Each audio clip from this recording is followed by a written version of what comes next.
സന്തോഷമുള്ള ദൈവമക്കളെ വിശുദ്ധ കാര്യങ്ങളെ ഓർത്തി ദൈവത്തെ മഹത്വപ്പെടുത്താം. ഒരിക്കൽ കൂടെ സന്തോഷത്തോടെ ഇത്രയും ശബ്ദത്തിൽ പോരാ, മുഴുശക്തിയോടെ ദൈവനാമം വാഴ്ത്തപ്പെടുവാനാകട്ടെ. കർത്താവിന്റെ കൃപയിൽ ആശ്രയിച്ച് തീരുമാനിച്ചായ നമ്മുടെ മഹായോഗത്തിന്റെ പ്രാരംഭ രാത്രിയിൽ നാം നടന്നുകൊണ്ടിരിക്കുകയാണ്. കഴിഞ്ഞ 16 വർഷക്കാലം ദൈവത്തിന്റെ വലിയ സാന്നിധ്യം നമ്മുടെ കൂടെ ഉണ്ടായിരുന്നു. ദൈവം നമ്മളെ അനുഗ്രഹിച്ച, ദൈവം നമ്മളെ വഴി നടത്തിയ അവന്റെ പരിപാലനങ്ങളെയും അവന്റെ ഉപകാരങ്ങളെയും അവന്റെ നന്മകളെ ഓർത്ത് ഇന്ന് രാത്രികാലം ദൈവത്തെ നമുക്കൊന്ന് മഹത്വപ്പെടുത്തിയാണ്. കഴിഞ്ഞ 16 വർഷക്കാലം ദൈവം നമ്മെ അനുഗ്രഹിച്ചുവെങ്കിൽ മേലാലും വഴി നടത്താൻ ദൈവം വിശ്വസ്തനാണെന്ന് വിശ്വസിച്ചുകൊണ്ട് ദൈവത്തിന് മഹത്വം കരയറ്റിയാണ്. ഈ പ്രാരംഭ രാത്രിയിൽ ദൈവം നമ്മളെ അനുഗ്രഹിച്ചതിനാൽ സ്തോത്രം ചെയ്താണ്. ദൈവം നമുക്ക് വേണ്ടി അത്ഭുതം ചെയ്യാൻ പോകുന്ന വിശ്വാസത്താൽ ദൈവത്തെ മഹത്വം കരയറ്റിയാണ്. സകല മാനവും മഹത്വവും പുകഴ്ചയും ബഹുമാനവും ദൈവത്തിന് അർപ്പിച്ചാണ്.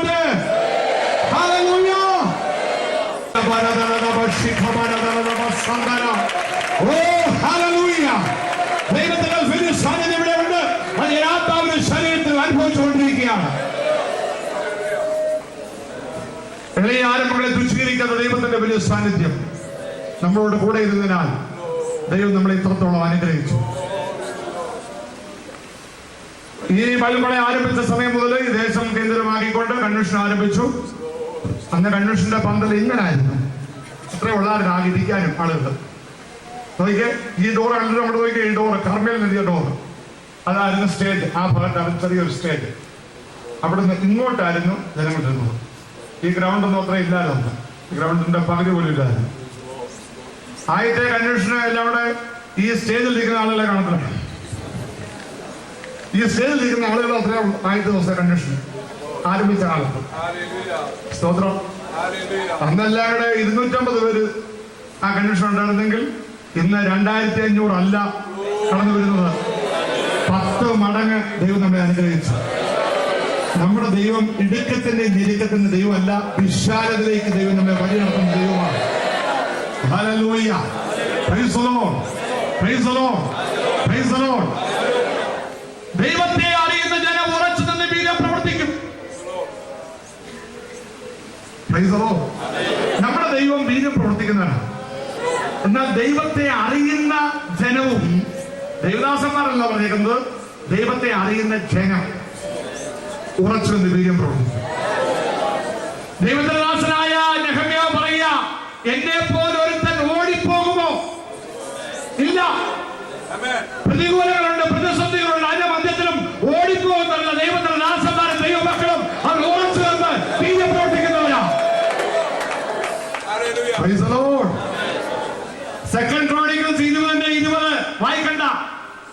അവിടെ എഴുതിയിരിക്കുന്നത് എന്താണെന്ന് അറിയാമോ? യഹോവയിൽ വിശ്വസിക്കുന്ന ജനം ഉറച്ചു നിൽക്കും. അപ്പോൾ യഹോവയിൽ ആശ്രയിക്കുന്ന ജനത്തിന് മാത്രമേ ഉറച്ചു നിൽപ്പാൻ കഴിയത്തുള്ളൂ. പേടിച്ചോടുന്ന ഒരു കൂട്ടരല്ല ദൈവമക്കൾ, പേടിച്ചോടുന്ന ഒരു കൂട്ടരല്ല ദൈവത്തിന്റെ ദാസന്മാർ. പ്രതികൂലം ഇല്ലെന്നല്ല, പ്രതിസന്ധി ഇല്ലെന്നല്ല, അതിന്റെ മധ്യത്തിലും ദൈവമക്കൾ, ദൈവത്തിന്റെ സഭ ഉറച്ചു നിന്ന് ദൈവത്തിന് വേണ്ടി ഈ ഭൂമിയിൽ വീരം പ്രവർത്തിക്കും. Praise the Lord. Hallelujah. ദീർഘമായി സംസാരിക്കാൻ വേണ്ടി ആഗ്രഹിക്കുന്ന ദൈവത്തിന്റെ വചനം സൂക്ഷിക്കേണ്ടത് ആവശ്യമാണ്. വളരെ ദൂരെ നിന്ന് വളരെ ബന്ധപ്പെട്ട് വളരെ കഷ്ടപ്പെട്ട് യാത്ര ചെയ്ത ഒരു കർത്താവ് ദിവസത്തെ കടന്നുകൊണ്ട് എല്ലാ ദിവസവും ആമുഖമായിട്ട് 5-10 മിനിറ്റ് എനിക്ക് സംസാരിക്കുന്ന എല്ലാ ദിവസവും സാവകാശം ഉള്ളതുകൊണ്ട് ഞാൻ എന്ന മുഖവരയായിട്ട് അധികം കാര്യങ്ങൾ പറഞ്ഞ് ദീർഘിപ്പിക്കാൻ വേണ്ടി ആഗ്രഹിക്കുന്നില്ല. കാരണം പ്രാരംഭ രാത്രി ആയതുകൊണ്ട് അല്പം ലേറ്റ് ആയിട്ടാണ് നമ്മൾ ആരംഭിച്ചത്. പ്രിപ്പറേഷനും പല കാര്യങ്ങളും കണ്ടിരിക്കുന്നത് കൊണ്ട് അതുകൊണ്ട് തുടർന്നുള്ള ദിവസങ്ങളിൽ ദൈവത്തിന് വരെ ശുശ്രൂഷിപ്പാൻ നമുക്ക് സാവകാശമുണ്ടല്ലോ. അനുഗ്രഹീതനായ ദൈവത്തിന്റെ ദാസന്മാർ നമ്മുടെ മധ്യത്തിൽ കടന്നു വരികയും ദൈവവചനത്തിന്റെ പ്രഘോഷണവും അനുഗ്രഹിക്കപ്പെട്ട ആരാധനയും ഇവിടെ നടക്കും. ഈ പ്രാരംഭ രാത്രിയിൽ കടന്നിരിക്കുന്ന ശ്രേഷ്ഠന്മാരായ എല്ലാ ദൈവദാസന്മാരെയും ഓർത്ത് ഞാൻ ദൈവത്തെ സ്തുതിക്കുന്നു. കർത്താദാസരുടെ ഓർപ്പിച്ച പോലെ ഈ കൺവെൻഷൻ ലോകപ്രസിദ്ധമായ ഒരു കൺവെൻഷനാണ്. അതിന് പല കാരണങ്ങളുണ്ട്. ലോകത്തിന്റെ വിവിധ രാജ്യങ്ങളിൽ ഈ കൺവെൻഷൻ പ്രമാണിച്ച് ജനങ്ങൾ അവധിയെടുത്ത് ഇവിടെ കടന്നു വന്ന് ഈ കൺവെൻഷൻ സംബന്ധിക്കാറുണ്ട്. അങ്ങനെയാണ് നമ്മുടെ ആഗ്രഹം. അത് ഇവിടെയുള്ള കൺവെൻഷൻ നടക്കുന്ന ഇവിടെയുള്ള ആളുകൾക്ക് മാത്രമല്ല പ്രയോജനം. ഇത് DVD കാസറ്റിലാക്കി ലോകമെമ്പാടും സൗജന്യമായിട്ട് കൊടുത്തുകൊണ്ടിരിക്കുകയാണ്. അത് കണ്ട് ജനങ്ങൾ ആയിരങ്ങൾ 10,000 അനുഗ്രഹവും വിടുതലും പ്രാപിക്കുന്നവർക്ക് ദൈവത്തെ സ്തുതിക്കുന്നു. അപ്പോൾ ഇവിടെ ഇരിക്കുന്ന ആളുകൾ നിങ്ങൾ എല്ലാവരും അമേരിക്കയിലും ലോകത്തിലുള്ള രാജ്യങ്ങളും നടത്തും. അപ്പൊ നോക്കുന്നതിനെ വിഷമിക്കരുത്. സഭാഭേദ്യമെന്നീ ഈ കാലഘട്ടത്തിൽ ദൈവത്തിന്റെ കരങ്ങളിൽ ദൈവം ശക്തമായി ഉപയോഗിക്കുന്നതായ ദൈവദാസന്മാരെ ഈ ചെറുപകളെ കൺവെൻഷൻ വേണ്ടി ക്ഷണിക്കുന്നത് നമ്മുടെ പ്രത്യേകതയാണ്. അത് ചർച്ചകോടോ അസംബ്ലിസോടോ IPC ഷാരോൺ ഡസൻ മാറ്റർ ആര് തന്നെ ആയാലും ദൈവത്തിന്റെ കരങ്ങൾ ദൈവം ഉപയോഗിക്കുന്ന കർത്തദാസന്മാർ ഈ ദേശത്ത് കടന്നു വന്ന് കഴിഞ്ഞ കാലങ്ങളിൽ ദൈവത്തിന് വരും സൂക്ഷ്മം നമ്മുടെ ജീവിതത്തിന് അനുഗ്രഹവും വിടുതലും ആശ്വാസമായിരുന്നുണ്ട്. ഇന്ന് രാത്രികാലം നമ്മുടെ മതത്തെ ദൈവത്തിന് ശുശ്രൂഷിക്കാൻ വേണ്ടി കടന്നു വരിക ദൈവം അയച്ചിരിക്കുന്നത് പാസ്റ്റർ KJ തോമസ് അവരുകളാണ്. കർത്തദാസൻ കുമ്പിളി സ്വദേശിയാണ്. കഴിഞ്ഞ വർഷം തൃക്കണ്ണമംഗൽ ഇതിന് സമീപ പ്രദേശമായ തൃക്കണ്ണമംഗൽ നടന്നതായ ഒരു മഹായോഗത്തിൽ കടന്നുപോയി ഒരു മീറ്റിംഗിൽ സംബന്ധിപ്പാൻ ഇടയായി തീർന്നു. വന്ന രാത്രികാലം ദൈവം ശുശ്രൂഷിച്ചത് ഈ കർത്താവിന്റെ ദാസനാണ്. അദ്ദേഹത്തിന്റെ ശുശ്രൂഷ അവിടെയുള്ള ജനങ്ങൾക്കും എനിക്കും അനുഗ്രഹവും ആശ്വാസവും സന്തോഷവുമായിരുന്നു. അങ്ങനെ അതുകൊണ്ട് ഇവിടെ നടക്കുന്നതായ കൺവെൻഷനിലേക്ക് ഒരു വർഷം മുമ്പേ അദ്ദേഹത്തെ ഞാൻ ക്ഷണിച്ചു. ക്ഷണം സ്വീകരിച്ച് തക്ക സമയത്ത് കടന്നു കർത്താവ് ദാസനുമായി പ്രത്യേകമായി നന്ദി വന്ദനം അറിയിക്കുകയാണ്. ഈ പ്രഥമ രാത്രിയിൽ ദൈവത്തിന്റെ വചനം ശുശ്രൂഷിക്കുമ്പോൾ നമ്മളാരും മൗനമായി നമുക്കൊരു ചെറിയൊരു ചിന്താഗതിയുണ്ട്. മീറ്റിംഗ് ചൂടായി വരണം. ഇവിടെ അങ്ങനെ ചൂടാവുന്നവരില്ല. ഇവിടെ ആദ്യമേ ചൂടാ. യോഗം തുടങ്ങുന്നതിന് മുമ്പേ ഞാൻ ചൂടായിരിക്കവിടെ.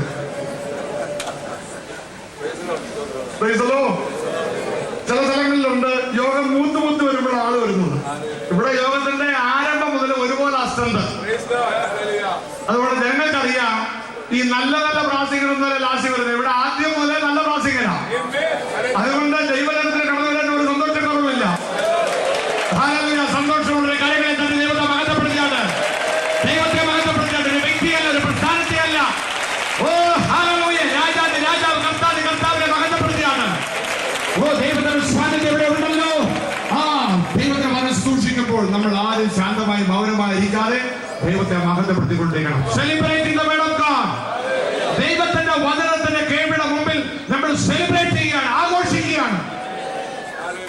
119 സംഘത്തിൽ പ്രകാരം പറഞ്ഞു, നിന്റെ വചനത്തിൽ ഞങ്ങൾ സന്തോഷിക്കുന്നു. പാട്ടുപാടി കൈയടിച്ച് ആത്മാവിൽ ആരാധിക്കുമ്പോൾ മാത്രമല്ല സന്തോഷിക്കുന്നത്, ദൈവവചനം കേൾക്കുമ്പോഴും സന്തോഷിക്കും. കർത്താദാസൻ ആദ്യമായിട്ടാണ് ഇവിടെ കടന്നു വന്ന് ശുശ്രൂഷിക്കുന്നത്. അതുകൊണ്ട് അദ്ദേഹത്തിന് ഒരു സ്ട്രേഞ്ച് ഫീലിംഗും തോന്നരുതെന്ന് രാത്രികാലം നല്ല സ്വന്തം ഭവനത്തിൽ നിന്ന് ശുശ്രൂഷിക്കുന്നവർ തോന്നണം. അതിനുവേണ്ടി കർത്താദാസനെ ക്ഷണിക്കുകയാണ്. കരങ്ങളെ അടിച്ച് ദൈവത്തെ മഹത്വപ്പെടുത്തി കർത്താദാസൻ സ്വീകരിക്കാം. ശക്തിയോടെ ദൈവത്തെ മഹത്വപ്പെടുത്തിക്കൊണ്ട്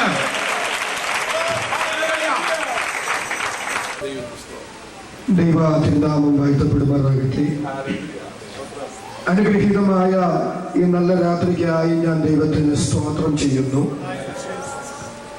ഇന്ന് രാത്രി ഈ യോഗത്തിന്റെ അധ്യക്ഷനായിരിക്കുന്ന ബഹുമാന്യനായ കർത്താവിന്റെ ദാസൻ, ഈ സെന്ററിന് ചുമതല കൊടുക്കുന്ന ക്രിസ്തുവിൽ പ്രസിദ്ധനായ അനുഗ്രഹീതനായ കർത്താവിന്റെ ദാസൻ റവറൻഡ് ഡോക്ടർ ജോൺസൺ ഡാനിയേൽ അവർ, മറ്റൊരുവിടെ സന്നിഹിതരായിരിക്കുന്ന ആദരണീയരായ ബഹുമാന്യരായ കർത്താവിന്റെ ദാസന്മാർ, അങ്ങനെ പറഞ്ഞാൽ പോരാ, പ്രായം കൊണ്ടും പക്വത കൊണ്ടും ശുശ്രൂഷ പരിചയം കൊണ്ടും എന്നെക്കാൾ എന്തുകൊണ്ടും അതിശ്രേഷ്ഠന്മാരായ കർത്തൃദാസന്മാരുടെ ഒരു നീണ്ട നിര. 34 വയസ്സ് എനിക്കുണ്ട്. ഞാൻ ജനിക്കുന്നതിന് മുൻപേ കർത്താവിന്റെ മഹത്വകരമായ ശുശ്രൂഷയിൽ വളരെ അഹോരാത്രം അധ്വാനിക്കുന്ന എൻ്റെ ബഹുമാന്യരായ കർത്താവിന്റെ ദാസന്മാർ, അവരുടെ മുമ്പിൽ ഞാൻ ദൈവവചനവുമായി നിൽക്കുമ്പോൾ വളരെ ഭയത്തോടുകൂടെയാണ് ഞാൻ നിൽക്കുന്നത്. ഇതൊന്നും മാനുഷികമായ ഒരു കഴിവല്ല, ദൈവം തമ്പുരാൻ എന്നോട് കാണിച്ചൊരു കരുണയെന്നോർത്ത് ഞാൻ ദൈവത്തിന് സ്തോത്രം ചെയ്യുന്നു. ബഹുമാന്യനായ കർത്താവിന്റെ ദാസൻ ഈ മഹായോഗത്തിൽ ഇങ്ങനെ ഒരു ശുശ്രൂഷയ്ക്ക് എനിക്ക് അവസരം ഒരുക്കി തന്നു. കർത്താവിന്റെ വിലയേറിയ ദാസനോട് യേശു കർത്താവിന്റെ നാമത്തിൽ എൻ്റെ അദ്ഭുതമായ നന്ദി ഞാൻ പ്രാരംഭത്തിൽ രേഖപ്പെടുത്തുന്നു. ഇന്ന് രാത്രി ശ്രുതിമധുരങ്ങളായ ആത്മീക ഗീതങ്ങൾ നമുക്ക് വേണ്ടി ആലപിക്കുന്ന ശാലയം വോയിസ് പത്തനാപുരം അനുഗ്രഹിക്കപ്പെട്ട കർത്തൃദാസന്മാർക്കായി ദൈവത്തെ സ്തുതിക്കുന്നു. ലോകത്തിന്റെ വിവിധ ഭാഗങ്ങളിൽ നിന്ന് ഈ മഹായോഗങ്ങളിൽ വന്ന് സംബന്ധിക്കുന്ന ബഹുമാന്യരായ കർത്തൃദാസന്മാർ, ശ്രോതാക്കൾ, ദൂരത്തും ചാരത്തും വീടുകളിലും വീഥികളിലും വഴിയോരങ്ങളിലും ഒക്കെയായി ഈ ഉച്ചഭാഷിണിയുടെ ശബ്ദവീജിയിൽ എന്നെ ശ്രവിക്കുന്ന ബഹുമാന്യരായ ശ്രോതാക്കൾ, മാതാപിതാക്കൾ, സഹോദരി സഹോദരന്മാർ, കുഞ്ഞുങ്ങൾ, എല്ലാവർക്കും യേശു കർത്താവിന്റെ നാമത്തിൽ എന്റെ സ്നേഹവന്ദനം അറിയിക്കുന്നു. സന്തോഷത്തോടെ ദൈവത്തെ സ്തുതിക്കാം. ഞാൻ എവിടെ ചെന്നാലും ഒരു കുഴപ്പം ഉണ്ടാകാറുണ്ട്. അത് മറ്റൊന്നുമല്ല, ഇത്തിരിയില്ലാത്ത എന്നിൽ നിന്ന് ഒത്തിരി എന്ത് കേൾക്കാനാണ് എന്ന് എൻ്റെ ശ്രോതാക്കൾക്ക് സ്വാഭാവികമായി ഒരു ചിന്തയുണ്ടാകുക പതിവാണ്. പക്ഷെ അതിനൊന്നും നിങ്ങൾ നിരാശപ്പെടേണ്ട. നമ്മുടെ പ്രിയ കർത്താവ് ഈ ഭൂമിയിലായിരുന്ന സമയത്ത് 5 അപ്പോൾ 2 മീനും കൊണ്ട് 5000 പേരെ പോഷിപ്പിച്ച് 12 കൊട്ട മിച്ചം പിടിച്ചു. ആ 12 കൊട്ട മിച്ചം വന്നതും 5000 പേര് തിന്ന് തൃപ്തരായതും ബാലൻ കൊണ്ടുവന്ന അപ്പത്തിന്റെ മീന്റെയും വലിപ്പം കൊണ്ടല്ല, ദൈവപുത്രൻ തന്റെ കരങ്ങളിലെടുത്ത് വാഴ്ത്തിയത് കൊണ്ട്. ഇന്ന് രാത്രി പ്രസംഗകരാരുമാകട്ടെ, അവരെ ഉപയോഗിക്കുന്നത് സർവശക്തനായ ദൈവമാണ്. വിശ്വസിക്കുന്നവർക്ക് വേണ്ടി വ്യാപരിക്കുന്ന ദൈവശക്തിയുടെ അളവറ്റ വ്യാപാരം ഇന്ന് രാത്രി ഇവിടെ തിരിച്ചറിയുന്ന എത്ര ദൈവത്തിലുണ്ട്. അവർക്കായി ദൈവത്തെ സ്തുതിക്കുക. ദൈവത്തെ നന്ദി. ഞാൻ പലപ്പോഴും പറയാറുണ്ട്, സുവിശേഷ യോഗത്തിൽ വരുമ്പോൾ വളരെ സന്തോഷത്തോടെ വേണം ദൈവമക്കൾ ദൈവസന്നിധിയിലിരിക്കുക. എന്താ കാരണം? നമ്മെ നാമാക്കി മാറ്റിയത് ഈ ദൈവത്തിന്റെ വചനമാണ്. ഈ ദൈവത്തിന്റെ വചനമില്ലായിരുന്നെങ്കിൽ ഈ ലോകത്തിന്റെ ഗതി എന്താകുമായിരുന്നു?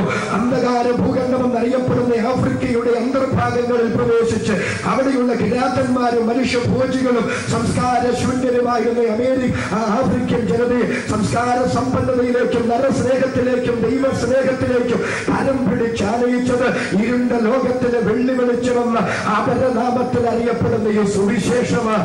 മായാ സംസ്കാരത്തിൽ അടിമപ്പെട്ടിരുന്ന അമേരിക്കയുടെ മണ്ണിൽ ചെന്ന് അവിടെയുള്ള മനുഷ്യനെ മാനത്തേക്ക് ഉയർത്തി മതി മുഖത്തു നിന്ന് കല്ലും മണ്ണും കൊണ്ടുവന്ന് കാണിച്ച് മതിമുറന്ന് ആഹ്ലാദിക്കുന്ന ആ മതിമന്മാരാക്കി അവിടുത്തെ മനുഷ്യരെ തീർത്തതും മസ്തിഷ്ക മദന പ്രവീണരായ ശാസ്ത്ര പടുക്കളെ അമേരിക്കയ്ക്ക് ദാനം ചെയ്ത് ഒരു വികസന രാഷ്ട്രമെന്നുള്ള നിലയിൽ ചരിത്രയാത്ര ചെയ്യാൻ പ്രായോജീഭവിച്ചത് സുവിശേഷത്തിന്റെ ലഭ്യത അവിടെ സുലഭമായതുകൊണ്ട് സാമ്രാജ്യത്തെ ശക്തികൾ സ്വാഭിമാനം തയ്യാറാക്കിയ സുധീര പടയാളികൾ ഉരുക്കു തൊപ്പിയും ഇരുമ്പ് ലാടം ധരിച്ച മൂർച്ച കൂർത്തമൂർത്ത കുന്തങ്ങളും മൂർച്ചയേറിയ വാളുവേണ്ടി സമര സഞ്ചയം നടത്തി ആയിരക്കണക്കിന് 10,000-കണക്കിന് നിരപരാധികളുടെ രക്തം വിപ്ലവത്തിന് വേണ്ടി ഒഴുക്കിയ യൂറോപ്പിന്റെ തെരുവിനെ മാറ്റിമറിച്ചത് എന്റെ ദൈവത്തിന്റെ വചനമാണ്. നാം അധിവസിക്കുന്ന ഏഷ്യ ഭൂഖണ്ഡത്തിന് ചരിത്രകാരന്മാർ രോമന പേർക്കൊടുത്തിട്ടുണ്ട്.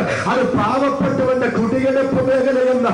പാവപ്പെട്ടവന്റെ കുടിയെടുപ്പ് മേഖലയായ ഏഷ്യ ഭൂഖണ്ഡം അനുഗ്രഹിക്കപ്പെട്ടത് സുവിശേഷം ഇവിടെ വന്നതുകൊണ്ട്.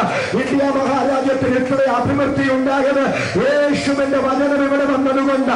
കേരളം ഇത്രയേറെ ഉയർന്നതിന്റെ കാരണം ദൈവത്തിന്റെ വചനം ഇവിടെ വന്നതുകൊണ്ട്. ഈ ചെറുമക്കളും ആയൂരും അഞ്ചലും കൊട്ടാരക്കരയും പത്തനംതിട്ടയും പുല്ലാടും കുമ്പനാടും കോലഞ്ചേരിയും റാന്നിയുമൊക്കെ ഇത്രത്തോളം അനുഗ്രഹിക്കപ്പെടാൻ കാരണം എന്റെ ദൈവത്തിന്റെ വചനം ഇവിടെ വന്നതുകൊണ്ട്. എന്തിനേറെ പറയുന്നു, ജീവൻ പ്രാപിച്ച ദൈവത്തിന്റെ പൈതല് നിനക്കെന്തെങ്കിലും അനുഗ്രഹം അവകാശപ്പെടാനുണ്ടെങ്കിൽ അത് ഈ കറുത്ത വൈദ്യുത വേദപുസ്തകം ചുമക്കാൻ തമ്പുരാൻ നിനക്കെതിരെ ഭാഗ്യം കൊണ്ട് മാത്രമാണെന്ന് തിരിച്ചറിഞ്ഞ് ഇന്ന് രാത്രി ദൈവത്തിന് സ്തോത്രം ചെയ്യാൻ എത്ര പേര് തയ്യാറാണ്?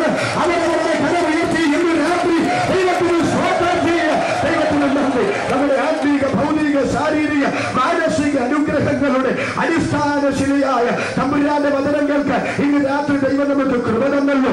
ആ ഒരു നല്ല മനസ്സോടെ കർത്തൃസന്നിധിയിൽ ഇരിപ്പാൻ ദൈവം നമുക്ക് കൃപ ചെയ്യട്ടെ. ഇവിടുത്തെ ടീം എനിക്ക് വളരെ ഇഷ്ടപ്പെട്ടു.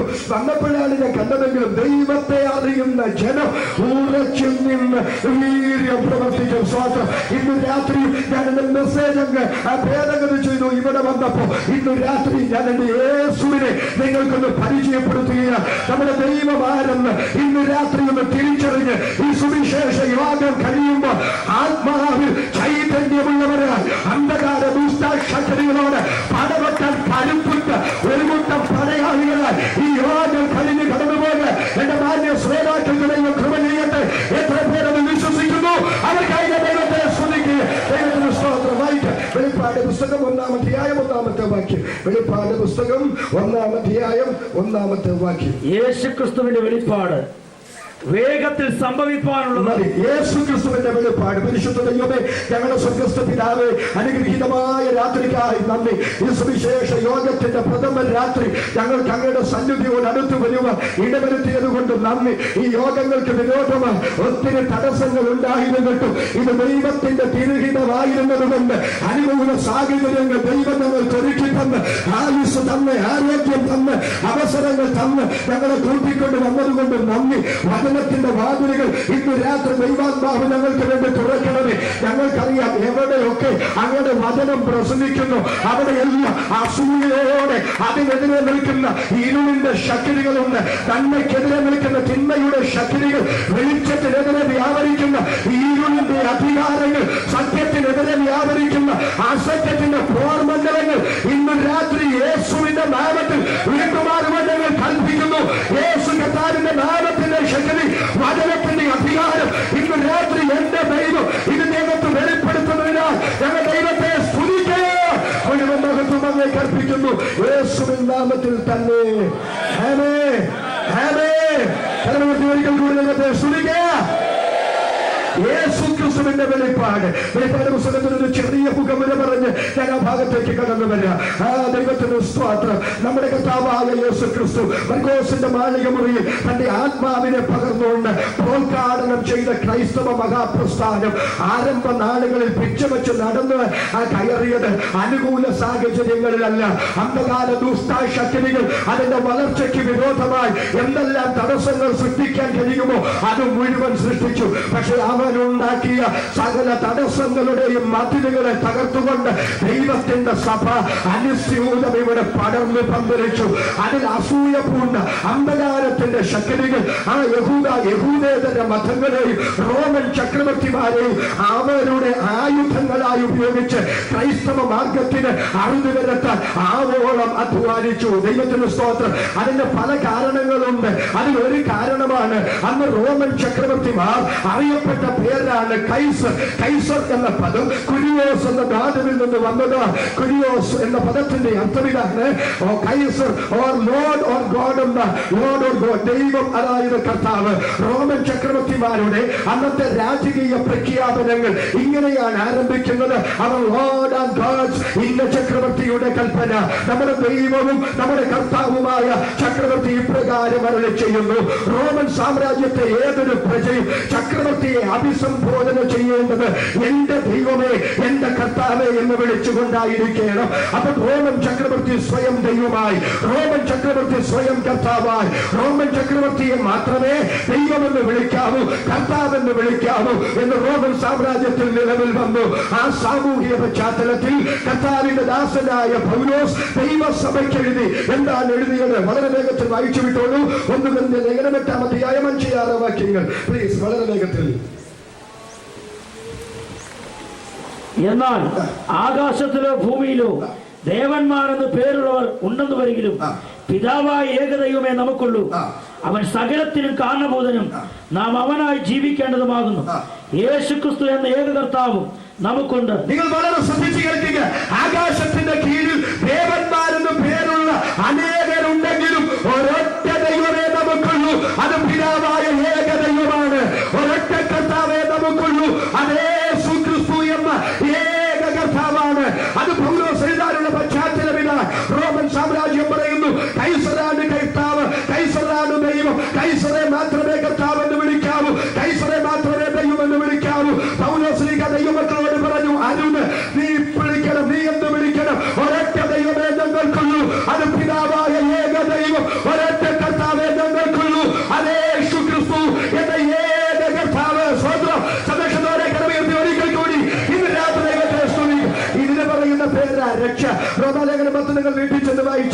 എന്താ രക്ഷയെന്ന് പറയുന്നത്?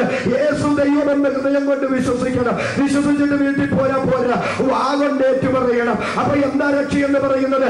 രക്ഷ വെറുതെ നാവുകൊണ്ട് അത് ഏറ്റുപറയുന്നതല്ല, അതിന്റെ പിന്നിൽ ഒരു സമർപ്പണമുണ്ട്. ആ സമർപ്പണമാ രക്ഷ. എന്താ അതിന്റെ അർത്ഥം? യേശുവിനെ കർത്താവെന്ന് ഏറ്റുപറയണം. അങ്ങനെ ഏറ്റുപറയുമ്പോൾ കൈസറാണ് കർത്താവ് എന്ന് പറയുന്ന നാട്ടിൽ നീ യേശുവാണ് കർത്താവ് എന്ന് ഏറ്റുപറയുമ്പോൾ ഒരുപക്ഷെ കൊല്ലപ്പെടേണ്ടി വന്നേക്കാം. അങ്ങനെ കൊല്ലപ്പെടേണ്ടി വന്നാലും ഞാൻ അറിഞ്ഞ സത്യം ഉറക്ക പറയുമെന്ന് നിനക്കൊരു സമർപ്പണമുണ്ടാകുന്നു. അതിന് പറയുന്നതാണ് രക്ഷ. ഒന്നുകൂടെ പറയാ, രക്ഷയുടെ പിന്നിൽ ഒരു സമർപ്പണമുണ്ട്. ഏതാണ് ആ സമർപ്പണം? ഞാൻ എന്നേക്കാൾ, എനിക്കുള്ള സകലത്തെക്കാൾ, എന്റെ ജീവനേക്കാൾ എന്റെ യേശുവിനെ സ്നേഹിക്കുന്നു എന്ന് ഒരു ദൈവ പൈതൽ പരസ്യമായി പ്രഖ്യാപിക്കുന്നതാണ് ശരിയായ രക്ഷയുടെ സമർപ്പണം. വിശ്വസിക്കുന്നവരെ കരമുയർത്തി ഒരിക്കൽ കൂടി ഇന്ന് രാത്രി ദൈവത്തിന് സ്തോത്രം ചെയ്യും. ദൈവത്തിന് സ്തോത്രം. അങ്ങനെ ഔഗസ്തസ് കൈസറുടെ കാലത്ത് ആരംഭിച്ചതും നീറോ ചക്രവർത്തിയിലൂടെ ക്രമബദ്ധമായി പരിണമിച്ചതുമായ ചക്രവർത്തി ആരാധന ഡൊമിനിഷ്യന്റെ കാലഘട്ടമായപ്പോ അതിന്റെ അത്യുച്ഛ കോടിയിലേക്ക് എത്തിച്ചേർന്നു. യോഹന്നാൻ അപ്പോസ്തലനെ ഡൊമിനിഷ്യൻ പിടിച്ചിട്ട് തിളച്ച എണ്ണയിലിട്ടു. അതാണ് പാരമ്പര്യം പറയുന്നത്. തിളച്ച എണ്ണയിൽ പച്ചവെള്ളത്തിൽ കിടക്കുന്നത് പോലെ കിടന്നു. അന്നത്തെ രാഷ്ട്രീയ തടവുകാരെ നാടുകടത്തുന്ന പത്മോസ് എന്ന ഏകാന്ത ദ്വീപിലേക്ക് പൊതുജന സമക്ഷം തനിക്കുണ്ടായ അപമാന ഭാരം സഹിക്കവയ്യാതെ യോഹന്നാനെ ഡൊമിനിഷ്യൻ നാടുകടത്തി. ആ ഏകാന്ത ദ്വീപിൽ യോഹന്നാന് മുമ്പ് നാടുകടത്തപ്പെട്ട ആയിരക്കണക്കിന് രാഷ്ട്രീയ തടവുകാർ അവിടെ കിടന്നു മരിച്ചു. അവരുടെ തലയോട്ടികളും അസ്ഥിപഞ്ജരങ്ങളും ചിതറിക്കിടക്കുന്ന ഏകാന്ത ദ്വീപിൽ യോഹന്നാനെ നാടുകടത്തുമ്പോൾ ഡൊമിനിഷ്യന്റെ അകത്തുണ്ടായിരുന്ന 2-3 ചിന്തയുണ്ട്. ഒന്നാമത്തെ ചിന്ത ഇതാണ്: ആ ഏകാന്ത ദ്വീപിലേക്ക് പോകുന്ന മാനസിക വ്യഥ അനുഭവിച്ച് അവിടെ കിടന്ന് ഉരുകുന്ന യോഹന്നാന്റെ അടുക്കൽ അദ്ദേഹത്തിന്റെ സഹഭക്തന്മാരോ കൂട്ടുവിശ്വാസികളോ രക്തബന്ധങ്ങളോ ചെന്ന് ആശ്വസിപ്പിക്കാൻ പാടില്ല. ആ ഏകാന്ത ദ്വീപിൽ സ്വന്തം സഹോദരങ്ങൾ വരാതെ, രക്തബന്ധങ്ങൾ വരാതെ, കൂട്ടുവിശ്വാസികൾ കടന്നു വരാതെ, സഹശുശ്രൂഷകന്മാർ കടന്നു വരാതെ അവരെ മുഴുവൻ തടയാൻ ഡൊമിനിഷ്യനെ കൊണ്ടും അവന്റെ അധികാരത്തെ കൊണ്ടും കഴിയും. പക്ഷെ ഒരു കാര്യം ഞാൻ പറയട്ടെ, അവിടെ യോഹന്നാനെ ആശ്വസിപ്പിക്കാൻ ഒരു മനുഷ്യ കുഞ്ഞു പോലും ചെന്നില്ല.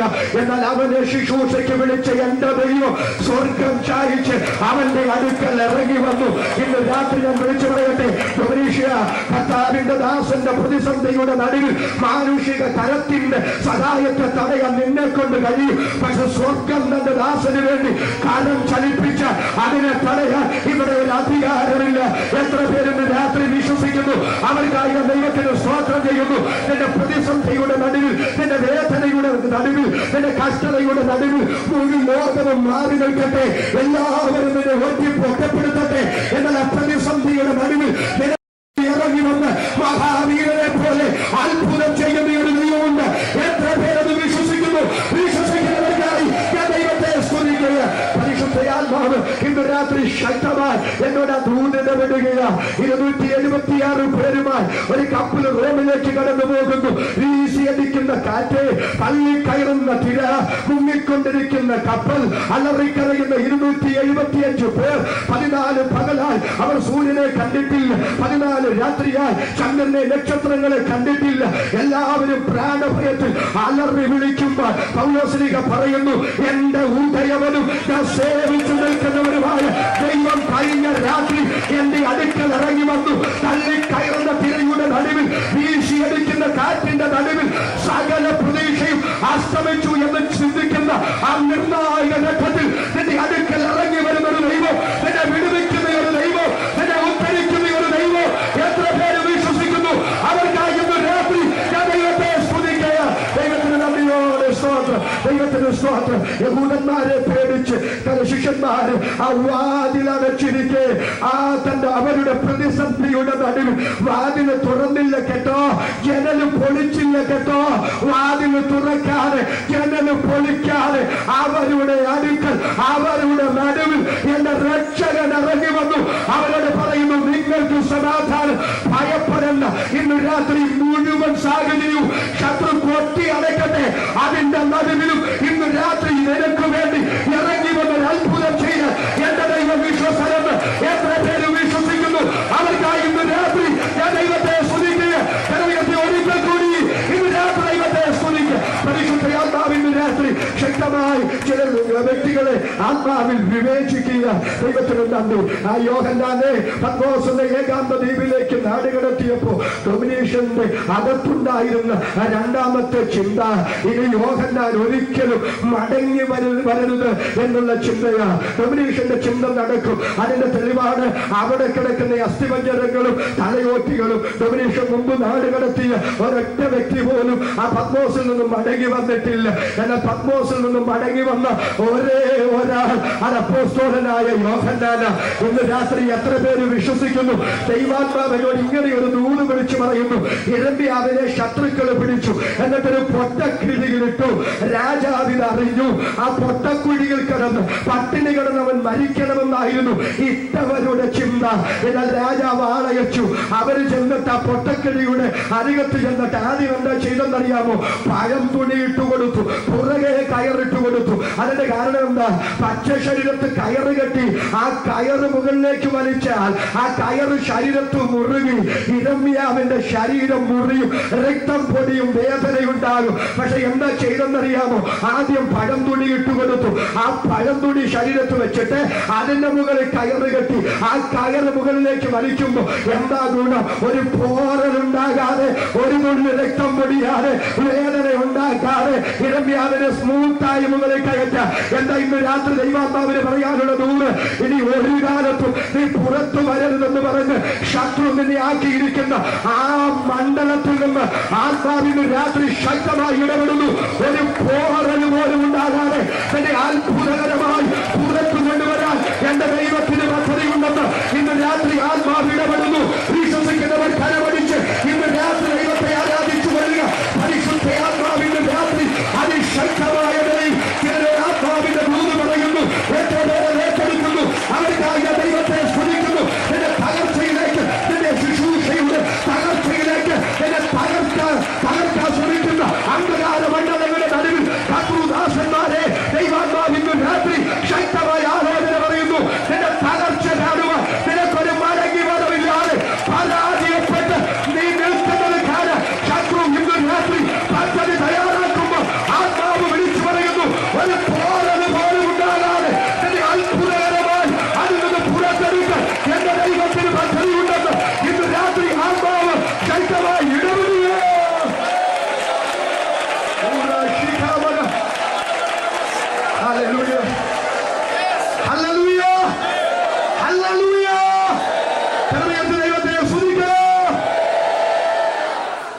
അടുത്തത് ഡൊമിനേഷന്റെ ചിന്ത, യോഹന്നാൻ അവിടെ കിടന്ന് മരിക്കണമെന്നായിരുന്നു. പക്ഷെ എന്റെ ദൈവം എന്താ ചെയ്തെന്നറിയാമോ? യോഹന്നാന്റെ തലയിലോട്ട് കൈവച്ചു. എന്നിട്ട് അവനോട് പറഞ്ഞു, യോഹന്നാനെ നീ എന്റെ കയ്യിലോട്ട് നോക്ക്. മരണത്തിന്റെ പാതാളത്തിന്റെയും താക്കോല് ഡൊമിനേഷന്റെ കയ്യിലല്ല, എന്റെ കയ്യിലാ. നീ മരിക്കണോ വേണ്ടിയോ എന്ന് തീരുമാനിക്കുന്നത് അവനല്ല, ഞാനാ തീരുമാനിക്കുന്നത്. ഇന്ന് രാത്രി ഏതെങ്കിലും മരണശക്തി നിനക്കെതിരെ ഇന്ന് രാത്രി നിൽപ്പുണ്ടെങ്കിൽ യേശുവിന്റെ നാമത്തിൽ ആ ദുഷ്ടശക്തികളുടെ മേൽ ഇന്ന് രാത്രി ഞങ്ങൾ ഒരുമിച്ച് ജയമെടുക്കുന്നു. എത്ര പേരത് വിശ്വസിക്കുന്നു? അവർക്കായി ഇന്ന് രാത്രി ഞാൻ ദൈവത്തെ സ്തുതിക്കുക.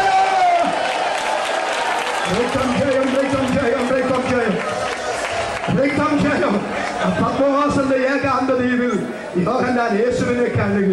65 കൊല്ലങ്ങൾക്ക് മുമ്പ് ഒലിവുമലയുടെ മുകളിൽ നിന്ന് കർത്താവ് അവന്റെ കോമളപാദങ്ങൾ പറഞ്ഞു പൊങ്ങി അന്തരീക്ഷത്തിലൂടെ ആ മേഘപാളികൾക്കകത്തു മറയുമ്പോ കൂടി നിന്നവരുടെ കൂട്ടത്തിൽ യോഹന്നാനുമുണ്ട്. ആ വെള്ളി മേഘങ്ങൾക്കകത്ത് എന്റെ കർത്താവ് മറഞ്ഞപ്പോ അവര് ചിന്തിച്ചു കാണാം, വെള്ളി മേഘങ്ങളൊന്ന് വഴി മാറിയിരുന്നെങ്കിൽ രക്ഷകനെ ഒന്നുകൂടെ കാണാമായിരുന്നു. പക്ഷെ അത് സംഭവിച്ചില്ല. കണ്ടത് 2 ദൂതന്മാരെയാ. അതിനുശേഷം 65 കൊല്ലങ്ങൾക്ക് ശേഷം ഇതാ യോഹന്നാൻ പത്മോസിൽ എന്റെ കർത്താവിനെ കാണുകയും അന്ന് കണ്ടതുപോലല്ല ഇന്ന് കാണുന്നത്. വിശദീകരിക്കാൻ എനിക്ക് സമയമില്ല. പ്രഭാതത്തിൽ കിഴക്കൻ ചക്രവാളത്തിൽ ഉദിച്ചുയരുന്ന കതിരവന്റെ കിരണങ്ങൾ ഹിമാലയ പർവ്വതങ്ങളിലെ ഹിമസാനുക്കളിൽ പതിക്കുമ്പോൾ ആ ഹിമത്തിന് എത്ര വെണ്മയാണോ അതുപോലെ തൂവെള്ളയ കർത്താവിന്റെ തലമുടി ദൈവത്തിന് സ്തോത്രം നട്ടുച്ചയ്ക്ക് ആകാശത്ത് കത്തിപ്പടരുന്ന കതിരവനെ പോലെ കർത്താവിന്റെ മുഖം ആ അഗ്നിജ്വാല സദൃശ്യമാണ്. അവന്റെ നയന ദ്വയങ്ങൾ ദൈവത്തിന് സ്തോത്രം ആണിപ്പാടേറ്റ പാണി ദ്വയങ്ങൾ നക്ഷത്രങ്ങളിൽ ഒന്നിൽ എന്റെ കർത്താവ് 7 നക്ഷത്രങ്ങൾ വഹിച്ചിട്ടുണ്ട്. കുന്തപ്രയോഗം ഏറ്റുണ്ടായ മുറിവ് ഭൂഷണമായി വിരാജിക്കുന്ന തിരുമാറിൽ എന്റെ കർത്താവ് പൊങ്കച്ച കെട്ടിയിരിക്കുക. അവൻ ഉലാവുന്നത് ആ തങ്ക വിളക്കുകളുടെ നടുവിലാണ്. അവന്റെ കാലോ ഉലയിൽ ചുറ്റുവഴിപ്പിച്ച വെള്ളോട്ടിന് സദൃശമാണ്. ആ തേജസ്കരിക്കപ്പെട്ട ദൈവപുത്രൻ യോഹന്നാനോട് പറഞ്ഞു, ഭയപ്പെടേണ്ട. സഹോദര കരയുയർത്തി ഒരിക്കൽ കൂടി ഇന്ന് രാത്രി അവിടെ ഞാൻ വിശദീകരിക്കാൻ ആഗ്രഹിക്കുന്നില്ല. ഇത് പറഞ്ഞിട്ട് അടുത്തത് യോഹന്നാനോട് പറയുന്നു, നീ എഴുതുക. എന്തെഴുതണം? 3 കാര്യം എഴുതണം. 1, നീ കണ്ടത്. 2, ഇപ്പോഴുള്ളത്. 3, മേലാൽ സംഭവിക്കാനുള്ളത്. എന്താണ് നീ കണ്ടത്? അത് തേജസ്കരിക്കപ്പെട്ട ദൈവപുത്രൻ. 2, എന്താണ് ഇപ്പോഴുള്ളത്? 7 സഭകൾ. 3, മേലാൽ സംഭവിക്കാനുള്ളത്. ദൈവസഭയുടെ ഉത്പ്രാപണത്തിന് ശേഷം നാളെയുടെ നീളയിൽ ഇവിടെ സംഭവിക്കേണ്ട സംഭവ വികാസങ്ങളുടെ ഒരു വെളിപ്പാട്. അതല്ലെങ്കിൽ രാത്രി നമ്മുടെ ചിന്ത ഇവിടെ ക്രമീകരിച്ചിരിക്കുന്ന ആ തീമിനോട് ബന്ധപ്പെട്ടാണ് ഒരു കാര്യം നിങ്ങളെ ഓർമ്മിപ്പിക്കാൻ ഞാൻ ആഗ്രഹിക്കുന്നത്. അവിടെ 3 കാര്യങ്ങൾ. 1, നീ കണ്ടത്. 2, ഇപ്പോഴുള്ളത്. 3, മേലാൽ സംഭവിക്കാനുള്ളത്. ഇപ്പോഴുള്ളതും മേലാൽ സംഭവിക്കാനുള്ളതും ഞാൻ വിശദീകരിക്കാൻ ആഗ്രഹിക്കുന്നില്ല. ഒന്നാമത്തേത് ഇതാണ്, നീ കണ്ടത്. അതാണ് നമ്മുടെ വിഷയം. യേശു ക്രിസ്തുവിന്റെ വെളിപ്പാട്. വെളിപ്പാട് എന്നതിന് പ്രയോഗിച്ചിരിക്കുന്ന പദം അപ്പോക്കലിപ്സിസ് എന്ന പദമാണ്. അതിന്റെ അർത്ഥം മറച്ചു വെച്ചിരിക്കുന്ന ഒരു കാര്യം മറ നീക്കി വെളിപ്പെടുത്തുക എന്നുള്ളത്. ഞങ്ങൾ ദൈവദാസന്മാർ ഇവിടെ ഇരിക്കുന്നു, ഞാൻ ഇവിടെ പ്രസംഗിക്കുന്നു. ഈ സ്റ്റേജ് ഒരു കർട്ടൻ കൊണ്ട് മറച്ചാൽ നിങ്ങൾക്കൊന്നും കാണാൻ പറ്റുകയില്ല. അപ്പൊ കർട്ടൻ മാറ്റി കാര്യങ്ങൾ നിങ്ങൾക്ക് വ്യക്തമായി കാണാൻ കഴിയുന്നു. അതേ പദം തന്നെയാണ് ഉപയോഗിച്ചിരിക്കുന്നത്. ഒന്നുകൂടെ പറഞ്ഞാൽ കാലത്തിന്റെ കർട്ടൻ മാറ്റി ത്രികാലവേദിയും കാലത്രയങ്ങൾ കയ്യിലുള്ളവരുമായ ദൈവം നാളെയുടെ നീളയിൽ ഇവിടെ സംഭവിക്കാൻ പോകുന്ന കാര്യങ്ങളെ തന്റെ ദാസനായ യോഹന്നാനെ വെളിപ്പെടുത്തി. അതിന് പറയുന്ന പേരാണ് വെളിപ്പാട്. സന്തോഷത്തോടെ ഒരിക്കൽ കൂടി ഇന്ന് രാത്രി ദൈവത്തിന് സ്തോത്രം. അതവിടെ നിൽക്കട്ടെ. ദൈവത്തിന് സ്തോത്രം. ഇവിടെ 1-ാമത്തെ വാക്യം യേശു ക്രിസ്തുവിന്റെ വെളിപ്പാട്. അതിനെ സംബന്ധിച്ച് ഒരു കാര്യം ഞാൻ പറയുന്നു. യേശു ക്രിസ്തുവിന്റെ വെളിപ്പാട് എന്ന പദത്തിന്റെ യേശു ക്രിസ്തുവിനെ സംബന്ധിച്ചുള്ള വെളിപ്പാട്, യേശു ക്രിസ്തുവിനെ കുറിച്ചൊരു വെളിപ്പാട്. ദൈവത്തിന് നന്ദി. ഭാവികാല വെളിപ്പാടല്ല, അതിന്റെ അപ്പുറത്ത് യേശു ക്രിസ്തുവിനെ സംബന്ധിച്ച് യേശു ക്രിസ്തുവിനെ കുറിച്ച് ഒരു വെളിപ്പാട്. ദൈവത്തിന് നന്ദി. അപ്പൊ വെളിപ്പാടെന്ന് പറഞ്ഞാൽ മറച്ചു വെച്ചിരിക്കുന്ന കാര്യം മറ നീക്കി വെളിപ്പെടുത്തുന്നതാണെങ്കിൽ ഞാനൊരു കാര്യം നിങ്ങളോട് ചോദിക്കുന്നു. യേശു ക്രിസ്തുവിനെ കുറിച്ച് ഒരു വെളിപ്പാടിന്റെ ആവശ്യകതയുണ്ടോ? എന്തുകൊണ്ടാണ് ഞാനത് ചോദിക്കുന്നത്? മറച്ചു വെച്ചിരിക്കുന്ന ഒരു കാര്യം മറ നീക്കി വെളിപ്പെടുത്തുന്നതാണ് വെളിപ്പാടെങ്കിൽ എന്തുകൊണ്ട് യേശുവിനെ കുറിച്ചൊരു വെളിപ്പാട് വേണ്ടി വന്നു? യേശു മറഞ്ഞിരുന്നവനാണോ? അല്ല.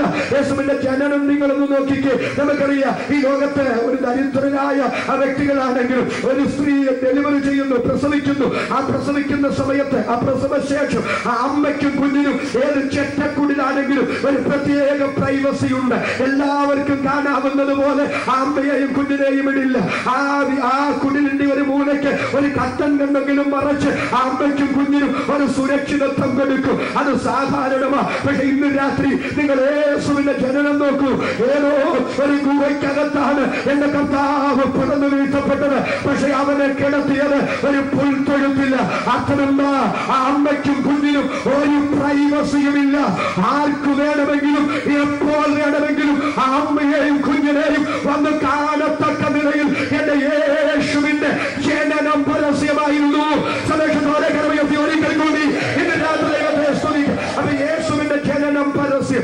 2, യേശുവിന്റെ ജീവിതം പരസ്യമാണ്. തന്റെ ശിഷ്യന്മാരുടെ പകലന്തിയോളം ദിവസങ്ങളോളമുള്ള ശുശ്രൂഷയുടെ തിരക്കുകളും മാനുഷിക ക്ഷീണങ്ങളും നിമിത്തം അവരുടെ വിശ്രമാർത്ഥം ഏകാന്തമായ സ്ഥലങ്ങളിലേക്ക് അവരെ കൂട്ടിക്കൊണ്ട് യേശു പോകുമായിരുന്നു. പക്ഷെ ആവശ്യക്കാരായ ജനം യേശുവിനെയും ശിഷ്യന്മാരെയും അന്വേഷിച്ച് അവിടേക്ക് കടന്നു ചെല്ലുമായിരുന്നു. ആ സമയത്ത് തന്റെ ശിഷ്യന്മാരുടെ മാനുഷികമായ ക്ഷീണങ്ങളെ അവഗണിച്ചുകൊണ്ട് ഇടയിലില്ലാത്ത ആടുകളെ പോലെ ചിന്തിയവരും ചിതറിയവരുമായി പുരുഷാരത്തെ കണ്ടിട്ട് ദിവസങ്ങളോളം അവരോട് പ്രസംഗിക്കുകയും അവരുടെ രോഗികളെ സൗഖ്യമാക്കുകയും അവരുടെ ഭൂതങ്ങളെ പുറത്താക്കുകയും അവരുടെ വിഷപ്പടക്കുകയും ഒന്നുകൂടെ പറഞ്ഞാൽ തന്റെ ഭക്തന്മാരിൽ നിന്ന് ഒളിച്ചു വെക്കാൻ ഒന്നുമില്ലാതെ ഒരു തുറന്ന പുസ്തകം പോലെ പാരസ്യ ജീവിതം നയിച്ചവരാണ് ഇന്ന് രാത്രി ഞാൻ പ്രസംഗിക്കുന്ന നസറേയനായ യേശു.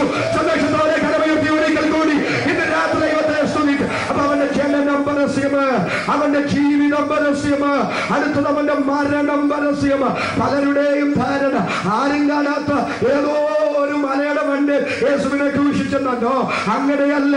വഴി പോകുന്നവരെല്ലാം തല കുലുക്കിക്കൊണ്ട് നീ ദൈവപുത്രനാണെങ്കിൽ ഇറങ്ങി വാ എന്ന് പറഞ്ഞു. അപ്പോൾ ഒരു വിശാലമായ വഴിയുടെ ആ സമീപത്ത് ഒരു ചെറിയ കുന്നിന്റെ മുകളിൽ എന്റെ യേശുവിനെ പരസ്യമായി ക്രൂശിച്ചു. അപ്പൊ അവന്റെ ജനനം പരസ്യം, അവന്റെ ജീവിതം പരസ്യം, അവന്റെ മരണം പരസ്യം.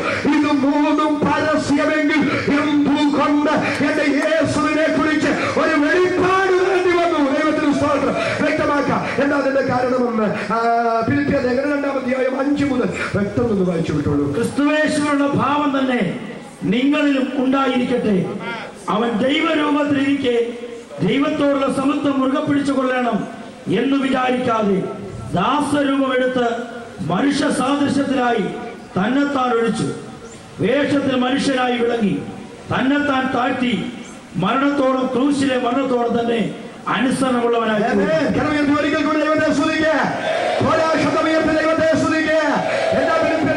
ഇവിടെ പറയുന്നത് അവൻ ദൈവരൂപത്തിലിരിക്കെ ദൈവത്തോടുള്ള സമത്വം മുറുകെ പിടിച്ചു കൊള്ളണം എന്ന് വിചാരിക്കാതെ മനുഷ്യ സാദൃശ്യത്തിലായി. വിശദീകരിക്കാൻ ഞാൻ ആഗ്രഹിക്കുന്നില്ല. കർത്താവ് ഈ ഭൂമിയിലായിരുന്ന സമയത്ത് തന്റെ ദൈവത്വമല്ല, ദൈവത്വത്തിന്റെ മഹത്വം വേണ്ടാന്ന് വെച്ചു. ദൈവത്തിന് നന്ദി. എന്താ ദൈവത്വത്തിന്റെ മഹത്വം വേണ്ടാന്ന് വെച്ചത്? വിശദീകരിക്കാം. തീകത്തിന്റെ പർവ്വതത്തിൽ തീമാറുന്ന പ്രമാണം കരങ്ങളിലെന്താ? എന്റെ ദൈവം മോശയെ പർവ്വത മുകളിലേക്ക് ആഹ്വാനം ചെയ്യുന്നു. ആ മുകളിൽ, ആ പർവ്വത മുകളിൽ ആ മഹത്വവാനായ ദൈവം തന്റെ ദൈവത്വത്തിന്റെ മഹത്വത്തിന്റെ കോടി മഹത്വത്തിന്റെ ഒരു കടുകുമണിയുടെ വലിപ്പത്തിൽ അവിടേക്ക് ഇറങ്ങി വന്നു. അപ്പൊ പ്രമാണം എന്താണെന്നറിയാമോ? ആ ദൈവം ഇറങ്ങി വന്ന പർവ്വതത്തെ ഒരു മൃഗമെങ്കിലും മനുഷ്യരെങ്കിലും തൊട്ട അതിനെ കല്ലെറിഞ്ഞു കൊള്ളണം. ദൈവത്തിന് നന്ദി. ദൈവത്വത്തിന്റെ മഹത്വത്തിന്റെ ഒരു ചെറിയ അംശത്തിൽ എന്റെ ദൈവം സീനായി ഇറങ്ങി വന്നപ്പോ അതായിരുന്നു പ്രമാണം. എന്റെ കർത്താവ് ആ ദൈവത്വത്തിന്റെ ചെറിയ അംശത്തിൽ ദാനിയേലിന്റെ അടുക്കൽ വന്നപ്പോ ദാനിയേൽ മരിച്ചവനെ പോലെ അവന്റെ കാൽക്കൽ വീണു. എസെക്കിയേലിനും അത് തന്നെയായിരുന്നു ഗതി.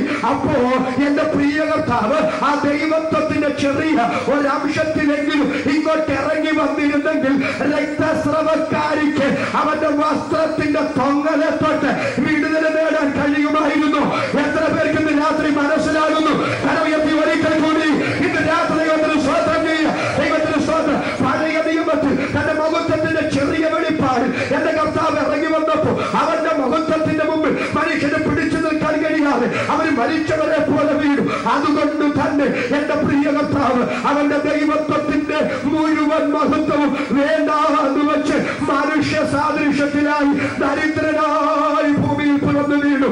അവിടെ ഒരു കാര്യം എനിക്ക് പറയാനുണ്ട് എന്റെ പ്രിയപ്പെട്ടവരെ. ഈ തോമസ് ആകുന്ന ഞാൻ ജനിക്കുന്നതിന് മുമ്പ് തോമാച്ച നിനക്ക് ഇഷ്ടമുള്ളിടത്ത് പോയി ജനിച്ചോടാ എന്നെ ദൈവം എന്നോട് പറഞ്ഞിരുന്നെങ്കിൽ, അതിനുള്ള തീരുമാന ശേഷി എന്റെ ദൈവം എനിക്ക് തന്നിരുന്നെങ്കിൽ ഇന്ന് ഞാൻ ജനിച്ചു വളർന്ന വീട്ടിൽ ജനിക്കത്തുമില്ല, വളരത്തുമില്ല.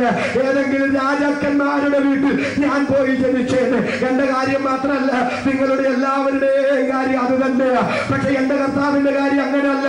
ജനിക്കുന്നതിന് മുമ്പേ ഏത് കുടുംബത്തിൽ വേണമെങ്കിലും ജനിക്കാൻ അവകാശമുള്ളവർ, തീരുമാന ശേഷിയുള്ളവർ, സ്വയം സ്ഥിരനായ എന്റെ പ്രിയ കർത്താവ് എനിക്ക് വേണ്ടി മനുഷ്യവേഷമെടുത്ത് ഈ ഭൂമിയിലേക്ക് വരാൻ തീരുമാനിച്ചപ്പോ പിറക്കാൻ തിരഞ്ഞെടുത്തത് ഒരു രാജകീയ കുടുംബമല്ല, ഒരു സമ്പത്തുള്ള കുടുംബമല്ല, ഒരു ദരിദ്രനായ ആശാരിയുടെ കുടുംബമാ.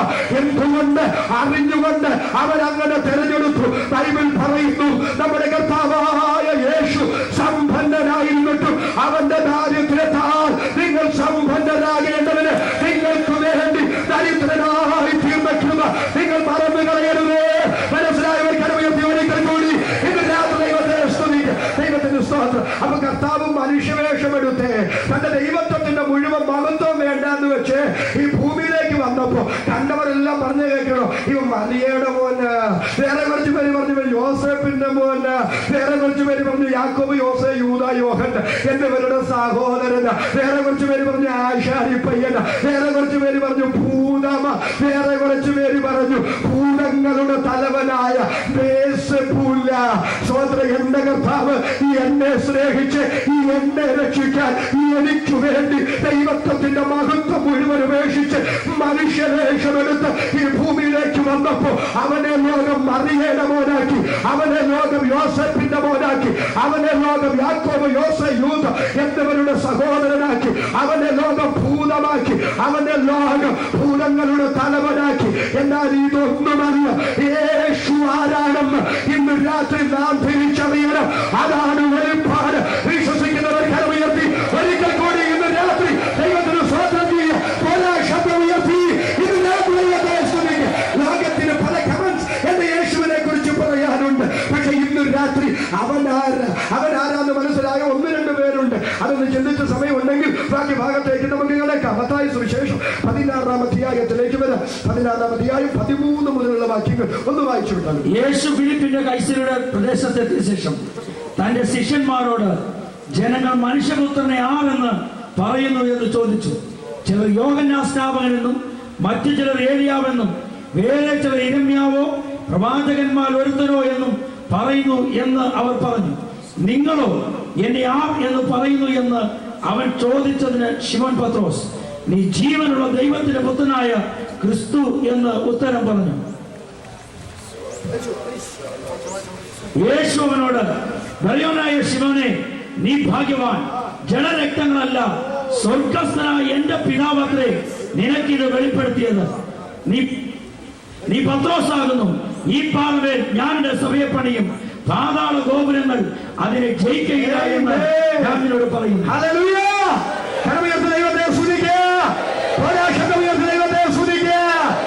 ഫിലിപ്പിന്റെ കൈസരിയിൽ എന്റെ യേശു വന്ന് നിൽക്കുന്നു.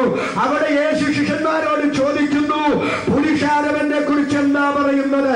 ഫിലിപ്പിന്റെ കൈസരിയിൽ വെച്ച് തന്നെ യേശു ആ ചോദ്യം ചോദിക്കാൻ ഒരു കാരണമുണ്ട്. മതത്തിന്റെ ഈറ്റില്ലമാണ് ആ ഫിലിപ്പിന്റെ കൈസരിയ. 2 കൈസരിയ നമുക്ക് വേദപുസ്തകത്തിൽ കാണാം. പുതിയ നിയമകാലത്തെ പാലസ്തീൻ നാട് എന്ന മാപ്പ് നിങ്ങൾ വീട്ടിൽ ചെന്നുമായി നോക്കിയാൽ മതി. ഇപ്പോൾ ആരും നോക്കാൻ തുനിയരുത്. വേദപുസ്തകത്തിന്റെ അവസാന പേജുകളിലുണ്ട്. അവിടെ 2 കൈസരിയ ഉണ്ട്.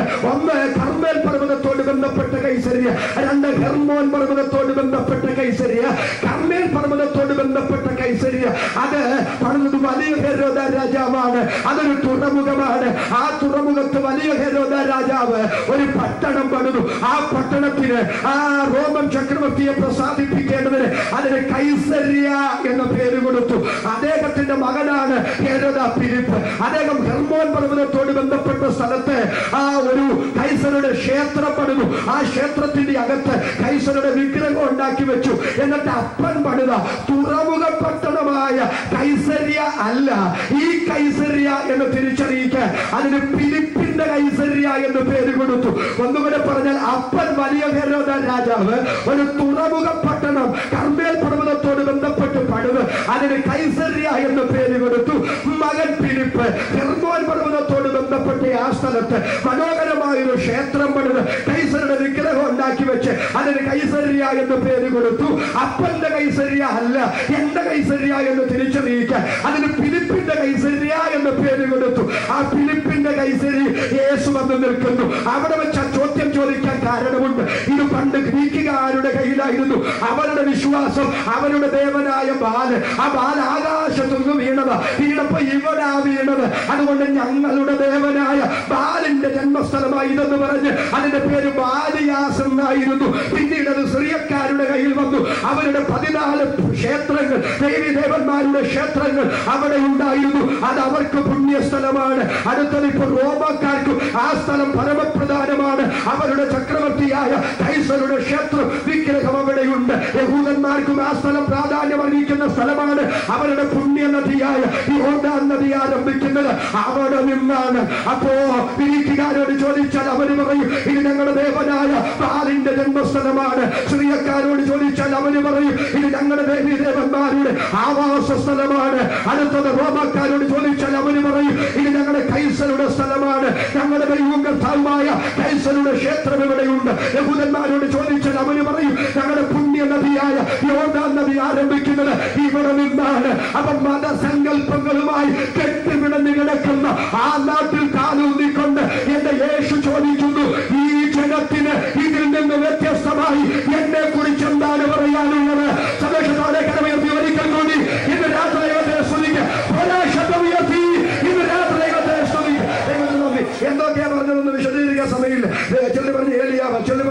ആ യോഗ സ്നാപകന്റെ വേറെ ചൊല്ലി പറഞ്ഞു യിരെമ്യാവ്. ഇതൊക്കെ പറയാൻ ഒത്തിരി കാര്യമുണ്ട്. ഈ മനുഷ്യർക്ക് ഈ സത്യം കേൾക്കുന്നതിനേക്കാൾ ഇഷ്ടം അസത്യം കേൾക്കുന്നത്. ദൈവത്തിന് ഈ അതിശയോക്തി കലർന്ന കാര്യങ്ങൾ കേൾക്കാം മനുഷ്യർക്ക് അങ്ങനെ തൃഷ്ണ കൂടുതൽ.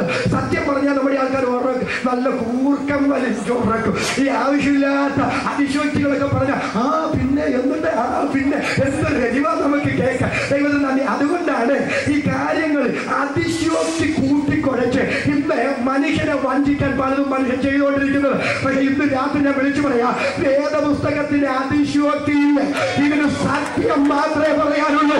സമയത്തുള്ളവർ കടമുയർത്തി ഒരിക്കൽ കൂടി ഇന്ന് രാത്രി സമയമില്ലാത്തതുകൊണ്ട് അതെല്ലാം പറയാൻ പോയാൽ അവിടെ തന്നെ നിൽക്കേണ്ടി വരും. സമയത്ത് യോഗം നിർത്തണമല്ലോ. ദൈവത്തിന് സ്തോത്രം. അപ്പൊ യേശു ചോദിക്കുന്നു, ജനം എന്തും പറഞ്ഞോട്ടെ, നിങ്ങൾക്ക് എന്നെ കുറിച്ച് എന്തോ പറയാനുണ്ട്. ആ 11 പേര് തല ചൊറിയുക, ഇതിനേക്കാൾ എന്തോ നല്ലത് ഞങ്ങൾ പറയാനാണെന്നും കൊണ്ട് അതിനെ പത്രോസ് ചാടി എണീറ്റ് പറയാ, നീ ജീവനുള്ള ദൈവത്തിന്റെ പുത്രനായ ക്രിസ്തുവാണ്. ഉടനെ യേശു പറയുന്നത് കേൾക്കണോ, ബെറിയോനായ ശീമോനെ, നീ ഭാഗ്യവാൻ, നിനക്ക് ജഡരക്തങ്ങളല്ല ഇത് വെളിപ്പെടുത്തി തന്നത് സ്വർഗസ്ഥനായ എന്റെ പിതാവ്. നീ പറഞ്ഞില്ലേ ഞാൻ ജീവനുള്ള ദൈവത്തിന്റെ പുത്രനായ ക്രിസ്തുവാണെന്ന്? അതൊരറിവല്ല, അതിനേക്കാൾ ഉപരി എന്റെ പിതാവ് നിനക്ക് തന്നെ വെളിപ്പാട്. വിശ്വസിക്കുന്നവർ കരമുയർത്തി ഇന്ന് രാത്രി ദൈവത്തെ സ്തുതിക്ക. ഇന്ന് രാത്രി ആസന്നിഗ്ധമായി ഞാൻ വിളിച്ചു പറയട്ടെ, യേശു ക്രിസ്തുവിനെ ഇന്ന് രാത്രി നീ അറിയുക എന്ന് പറഞ്ഞ് അത് ബുദ്ധി കൊണ്ടുള്ള ഒരറിവല്ല, അതിനേക്കാൾ ഉപരി സ്വാർത്ഥ്യം നിനക്ക് തുറന്നു വരുന്ന ഒരു വെളിപ്പാടാണ്. ഇന്ന് രാത്രി ദൈവത്തെ സ്തുതിക്കുന്നു. എത്ര പേര് മനസ്സിലാക്കുന്നു? അവർക്കായി ഇന്ന് രാത്രി ദൈവത്തെ വാഴ്ത്തുക.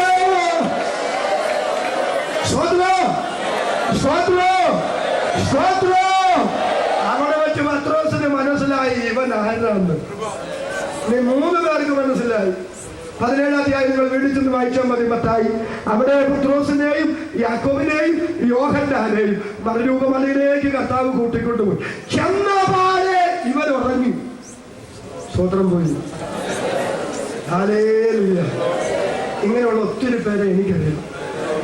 പണ്ട് ഒരു സ്ഥലത്ത് 6000 വാട്സ് വെച്ച് യോഗം വെക്കുക. 6000 വാട്സ് ഇങ്ങനെ ശബ്ദമുണ്ട്. ജനയോഗത്തിൽ സംബന്ധിച്ചുകൊണ്ടിരിക്കും. അപ്പൊ അടുത്ത 100 മീറ്ററിന് അപ്പുറത്ത് താമസിക്കുന്ന മനുഷ്യൻ പോലീസ് സ്റ്റേഷനിൽ കൊണ്ട് കംപ്ലൈന്റ് കൊടുത്തു, എന്റെ മുന്നിൽ സാറേ കിടന്നുറങ്ങാൻ വയ്യ, ഭയങ്കര ശബ്ദം. അതിന് അന്വേഷിക്കാൻ അങ്ങോട്ട് വന്നു. അദ്ദേഹം 300 വാര അകലെ വന്നപ്പോഴേ മനസ്സിലായി ഭയങ്കര ശബ്ദം. എന്നാൽ ഇവന്മാരോട് 2 എണ്ണം പറയണമെന്നും കൊണ്ട് അദ്ദേഹം അവിടേക്ക് നടന്നു വന്നപ്പം 6000 വാട്സിന് മുമ്പിൽ ശരിക്ക് ജനവിരുന്ന് ഉറങ്ങുന്നു. അദ്ദേഹം ആ പെറ്റീഷൻ കൊടുത്തവരോട് എന്ന് പറഞ്ഞാൽ നീ പറഞ്ഞത് സത്യം, പക്ഷെ 6000 വാട്സിന് തൊട്ടു മുന്നിലിരുന്ന് അവർക്ക് ഉറങ്ങാമെങ്കിൽ നിനക്ക് ഈ വീട്ടിൽ കിടന്നുറങ്ങിക്കൂടെ? അപ്പം അതിന് കാരണം മറ്റൊന്നുമല്ല, നമുക്ക് യോഗത്തിൽ വരുമ്പോൾ സമാധാനം ഉള്ളത് കൊണ്ടാണ് ഉറങ്ങുന്നത്. പക്ഷെ അതിന് വേറൊരു മറുവശം കൂടെ ഉണ്ട്. സമാധാനം യോഗത്തിൽ വരുമ്പോഴേ ഉള്ളൂ ദൈവത്തിന്. അതുകൊണ്ട് വീട്ടിൽ സമാധാനം ഉള്ളവന് യോഗത്തിൽ ഉറങ്ങേണ്ട ഗതികളില്ല. യോഗത്തിൽ ഉറങ്ങുന്നവന്റെ ഗതികളെ വീട്ടിൽ ഉറങ്ങാൻ നേരമില്ലാത്തതുകൊണ്ടാണ്. സ്വതന്ത്രം. അതുകൊണ്ട് രാത്രി മാനസാന്തരപ്പെട്ടിട്ട് വീട്ടിൽ പോകാവൂ. കാരണം ഒരിക്കൽ കൂടി സ്വതന്ത്രം ചെയ്യാം. ദൈവത്തിന് നന്ദി. ഏതായാലും പോകട്ടെ. നിങ്ങളൊക്കെ വിട്ടായിരുന്നു. ദൈവത്തിന് നന്ദി. അപ്പൊ ഇവര് ചെന്ന പാടെ ഉറങ്ങിപ്പോയി. 3 പേരും ഉറങ്ങുന്ന സമയത്ത് മോശ ഏരിയാവും കർത്താവിന്റെ ഏടത്തും വലത്തും വന്നു നിന്നേ. ലോകത്തിൽ ഒരലക്കുകാരനെ അലക്ക് വെളുപ്പിക്കാൻ കഴിയാത്തവര് എന്റെ കർത്താവിന്റെ വസ്ത്രം തൂവെള്ളയാ. നട്ടുച്ചയ്ക്ക് ആകാശത്ത് കത്തിപ്പടർന്ന കതിരവരെ പോലെ എന്റെ കർത്താവിന്റെ മുഖം ഇങ്ങനെ ശോഭിക്കുക. പാത്രോസ് കണ്ണു തിരിഞ്ഞു നോക്കാൻ കണ്ടത് വിശ്വസിക്കാൻ കഴിഞ്ഞില്ലതേ. ലോകത്തിൽ ഒരു അലക്കുകാരനും അലക്ക് വെളുപ്പിക്കാൻ കഴിയാത്തവര് അവന്റെ വസ്ത്രം തൂവെള്ള തേജസ്കരിക്കപ്പെട്ട ദൈവപുത്രൻ. ഉടനെ കർത്താവിനോട് പത്രോസ് പറയുന്നു, കർത്താവേ, നാം ഇവിടെ ഇരിക്കുന്നത് നല്ലത്. ഞങ്ങൾ 3 കുടിലുണ്ടാക്കാം. ഒന്ന് മോശയ്ക്കും ഒന്ന് ഏലിയാവിനും ഒന്നും നിനക്കും. ഇത്രയും പറഞ്ഞത് മോശ ഏലിയാവും പോയി. കർത്താവ് സാധാരണ നിലയിലായി. ദൈവത്തിന് സ്വതന്ത്രം. ഞാനൊരു കാര്യം വിളിച്ചു പറയാൻ പോവാ. അവിടെ വെച്ച് ഇവർക്ക് 3 പേർക്കും മനസ്സിലായി. നാട്ടുകാരി പറയുന്നത് പോലെ ഇവൻ മറിയയുടെ മോനല്ല, ഇവൻ യോസേഫിന്റെ മോനല്ല, ഇവൻ യാക്കോബ് യോസയൂദ എന്നിവരുടെ സഹോദരനല്ല, ഇവൻ ഭൂതമല്ല, ഇവൻ സാക്ഷാൽ ദൈവമാ, ഇവൻ ജീവനുള്ള ദൈവമാ, ഇവൻ മഹത്വവാനായ ദൈവമാ. എത്ര പേരത് വിശ്വസിക്കുന്നു? വിശ്വസിക്കുന്നവർ കരമുയർത്തി ഒരിക്കൽ കൂടി ഇന്ന് രാത്രി നന്ദിയോടെ സ്വന്തം ചെയ്യുക.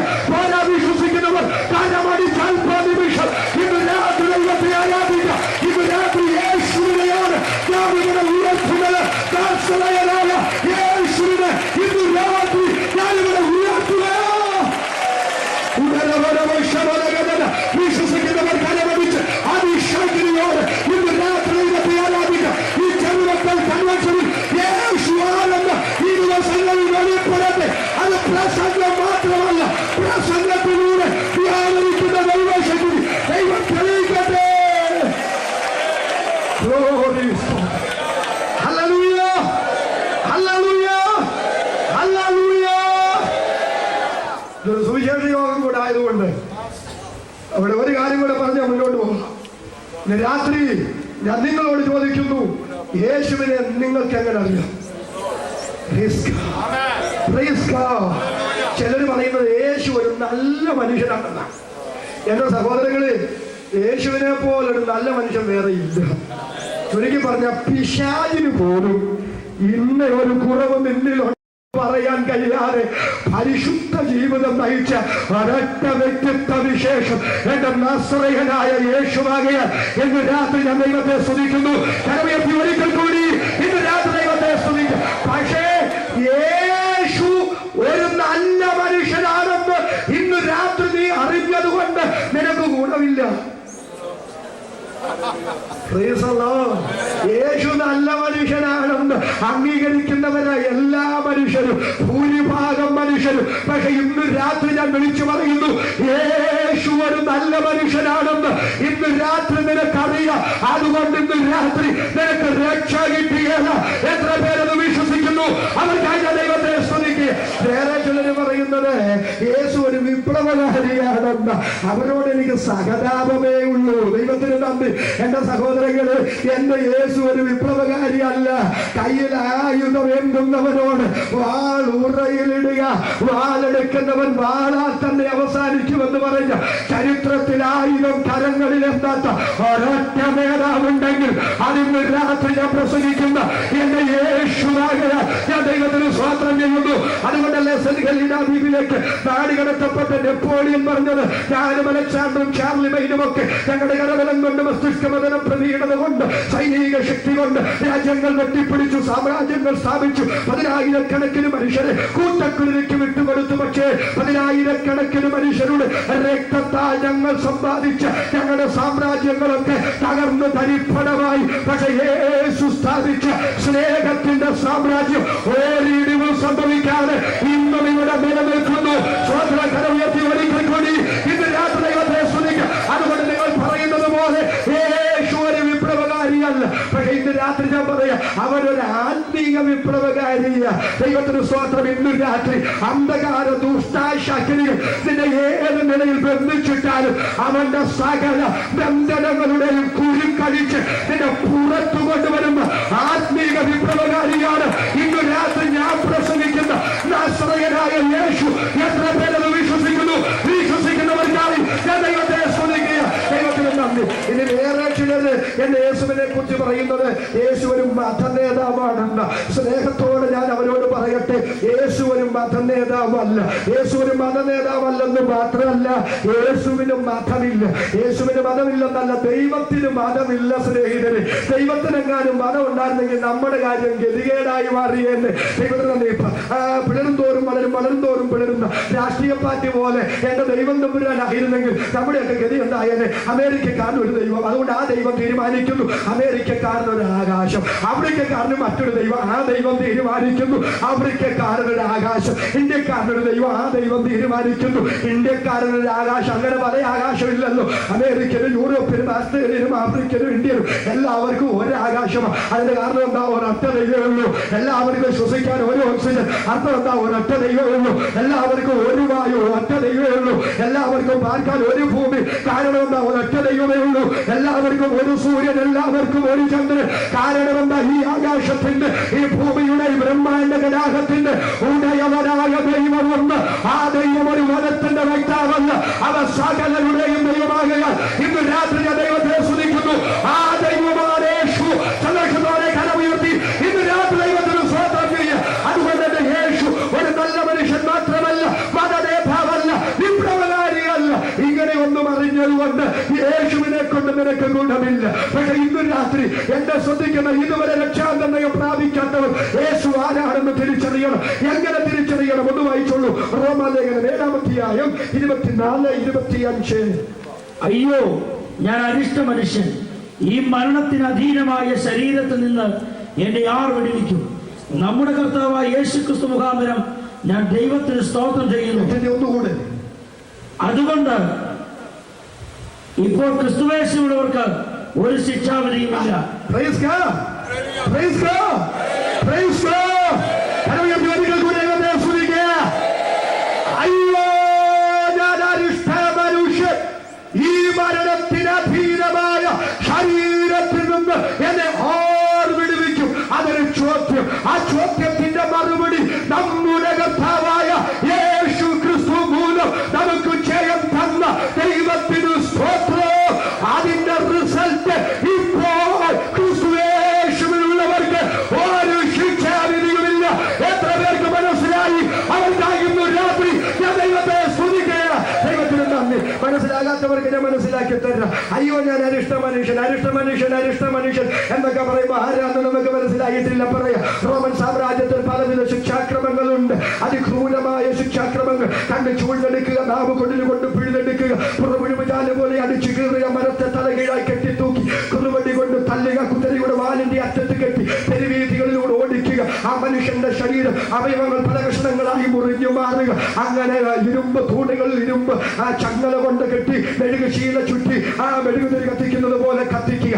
അതിൽ കുറ്റവാളിക്ക് വേണമെങ്കിൽ രക്ഷപ്പെടാവുന്നൊരു ശിക്ഷാക്രമമുണ്ട്. എന്താണെന്ന് അറിയാമോ? 2-3 ദിവസം പഴക്കമുള്ള ഒരു മൃതശരീരം, ആ 2-3 ദിവസം പഴക്കമുള്ള മൃതശരീരവുമായി ഈ ശിക്ഷയ്ക്ക് വിധിക്കപ്പെട്ട മനുഷ്യനെ കൂട്ടിക്കെട്ടുന്നു. കയറുകൊണ്ട് ആ മൃതശരീരവുമായി ഈ മനുഷ്യനെ കൂട്ടിക്കെട്ടിയിട്ട് കൊട്ടാരക്കര പോലെയോ ആയൂര് പോലെയോ ഉള്ള ആ തെരുവോരങ്ങളിൽ കൊണ്ടിടുകയാണ്. അപ്പൊ 100 കണക്കിന് മനുഷ്യന് ദിവസേന ഒഴുകി നടക്കുന്ന ആ തെരുവോരങ്ങളിൽ ശവശരീരവുമായി കെട്ടപ്പെട്ട ഈ മനുഷ്യൻ കിടക്കുന്നു. തനിക്ക് ചുറ്റും നടക്കുന്ന മനുഷ്യരെ കണ്ടുകൊണ്ട് ഈ മനുഷ്യൻ ദീനരോധനത്തിൽ ഇങ്ങനെ വിളിച്ചു പറയും, അയ്യോ, ഞാൻ അരിഷ്ട മനുഷ്യൻ, ഞാൻ ഈ മരണത്തിന് വിധിക്കപ്പെട്ട മനുഷ്യനാണ്. ആരെങ്കിലും എന്നോട് കരുണ തോന്നണമേ, ഈ കയറഴിച്ചെന്നെ രക്ഷപ്പെടുത്തേണമേ. ഇവന്റെ ഈ രോധനം കേട്ട് ആർക്കെങ്കിലും ഇവനോട് മനസ്സലിവ് തോന്നിയാൽ ആ മനസ്സലിവ് തോന്നുന്ന മനുഷ്യന് ഈ ശവവുമായുള്ള കയറ് അഴിച്ച് ഇവനെ സ്വതന്ത്രനാക്കാം. പക്ഷെ ആരിവനെ സ്വതന്ത്രനാക്കാൻ സഹതാപത്തോടെ വരുന്നു ആ മനുഷ്യൻ ഇവന് വേണ്ടി ചെയ്യേണ്ട വേറൊരു കാര്യമുണ്ട്. എന്താ കാര്യമെന്നറിയാമോ? ആരിവനെ കയറടിച്ച് സ്വതന്ത്രനാക്കുന്നു, ആ സ്വതന്ത്രനാക്കുന്നവർ ഇവനു പകരമായി ആ ശവശരീരവുമായി ആ കയറുകൊണ്ട് കെട്ടപ്പെട്ട് അവിടെ കിടന്ന് മരിക്കണമായിരുന്നു. അവ സ്വയം ഇവനു പകരം മരിച്ചുകൊണ്ട് ആർക്ക് വേണമെങ്കിലും ഇവനെ രക്ഷപ്പെടുത്താമായിരുന്നു. തനിക്ക് ചുറ്റും ഒഴുകി നടക്കുന്ന 100 കണക്കിന് മനുഷ്യരെ കണ്ടുകൊണ്ട് ഇവൻ ഇങ്ങനെ കെഞ്ചി കേടി, ആരെങ്കിലും എന്നോട് കരുണ കാണിക്കണമേ, എന്നെ രക്ഷിക്കണമേ. പക്ഷെ ഇവന് പകരം മരിച്ചുകൊണ്ട് ഇവനെ രക്ഷപ്പെടുത്തുവാൻ അവിടെ ആരും തയ്യാറായില്ല. ആ സാമൂഹ്യ പശ്ചാത്തലം രക്ഷയോടുള്ള ബന്ധത്തിൽ പൗലോസ് കൊണ്ടുവരുന്നു. ഈ മൃതശരീരവുമായി കെട്ടപ്പെട്ട മനുഷ്യനെ പോലെ പാപത്തിന്റെ ശമ്പളമായ മരണത്തിന് വിധിക്കപ്പെട്ട് പാപപാശങ്ങളാ മനുഷ്യൻ കെട്ടപ്പെട്ട് കിടക്കുന്നു. ആ കെട്ടപ്പെട്ട മനുഷ്യൻ ചോദിക്കുന്നു, അയ്യോ, ഞാൻ മരണത്തിന് അധീനനായ മനുഷ്യനാണ്, ഞാനും മരിക്കാൻ പോകുകയാണ്, എന്നോട് ആരെങ്കിലും കരുണ തോന്നണമേ, എന്നെ രക്ഷിക്കണമേ. ഇവിടുത്തെ ഒരു പ്രത്യയ ശാസ്ത്രത്തിന്റെ വക്താക്കളും ഇവിടുത്തെ ഒരു മതത്തിന്റെ വക്താക്കളും അന്യസഹായനായ മനുഷ്യന്റെ അടുക്കൽ വന്ന് മരണവാശങ്ങളെ അടിച്ച് അവനെ രക്ഷിക്കുവാൻ കെൽപ്പില്ലാതിരുന്നപ്പോ എന്റെ യേശു എന്താ ചെയ്തെന്നറിയാമോ? ദൈവത്തിന് സ്തോത്രം. മരണത്തിന് വിധിക്കപ്പെട്ട മനുഷ്യന് പകരമായി മരിച്ചുകൊണ്ട് മരണാധികാരിയായ പിശാചിനെ തന്റെ മരണത്താൽ തോൽപ്പിച്ച് ആ ജീവനാന്തം മരണഭീതിയിൽ അടിമകളായിരുന്ന മനുഷ്യവർഗത്തെ രക്ഷിച്ചു. വിശ്വസിക്കുന്നവർ കരമുയർത്തി ഇന്ന് രാത്രി ദൈവത്തിന് സ്തോത്രം ചെയ്യുക. ശബ്ദം ഉയർത്തി ഇന്ന് രാത്രി ദൈവത്തെ സ്തുതിക്കുക. അതുകൊണ്ടാണ് പൗലോസ് പറയുന്നത്, ഇപ്പോൾ ക്രിസ്തുവേശുവിനുള്ളവർക്ക് ഒരു ശിക്ഷാവിധിയുമില്ല. ഇതുവരെ രക്ഷാനിർണയം പ്രാപിക്കാത്തവരോട് അതൊന്നുകൂടെ ഞാൻ വിളിച്ചു പറയട്ടെ. സ്നേഹിത, യേശുവിന്റെ മരണം ഒരു കുലപാതകമല്ല കേട്ടോ. യേശുവിന്റെ മരണം ഒരു രക്തസാക്ഷിത്വ മരണമല്ല, അതൊരു ആക്സിഡന്റ് അല്ല.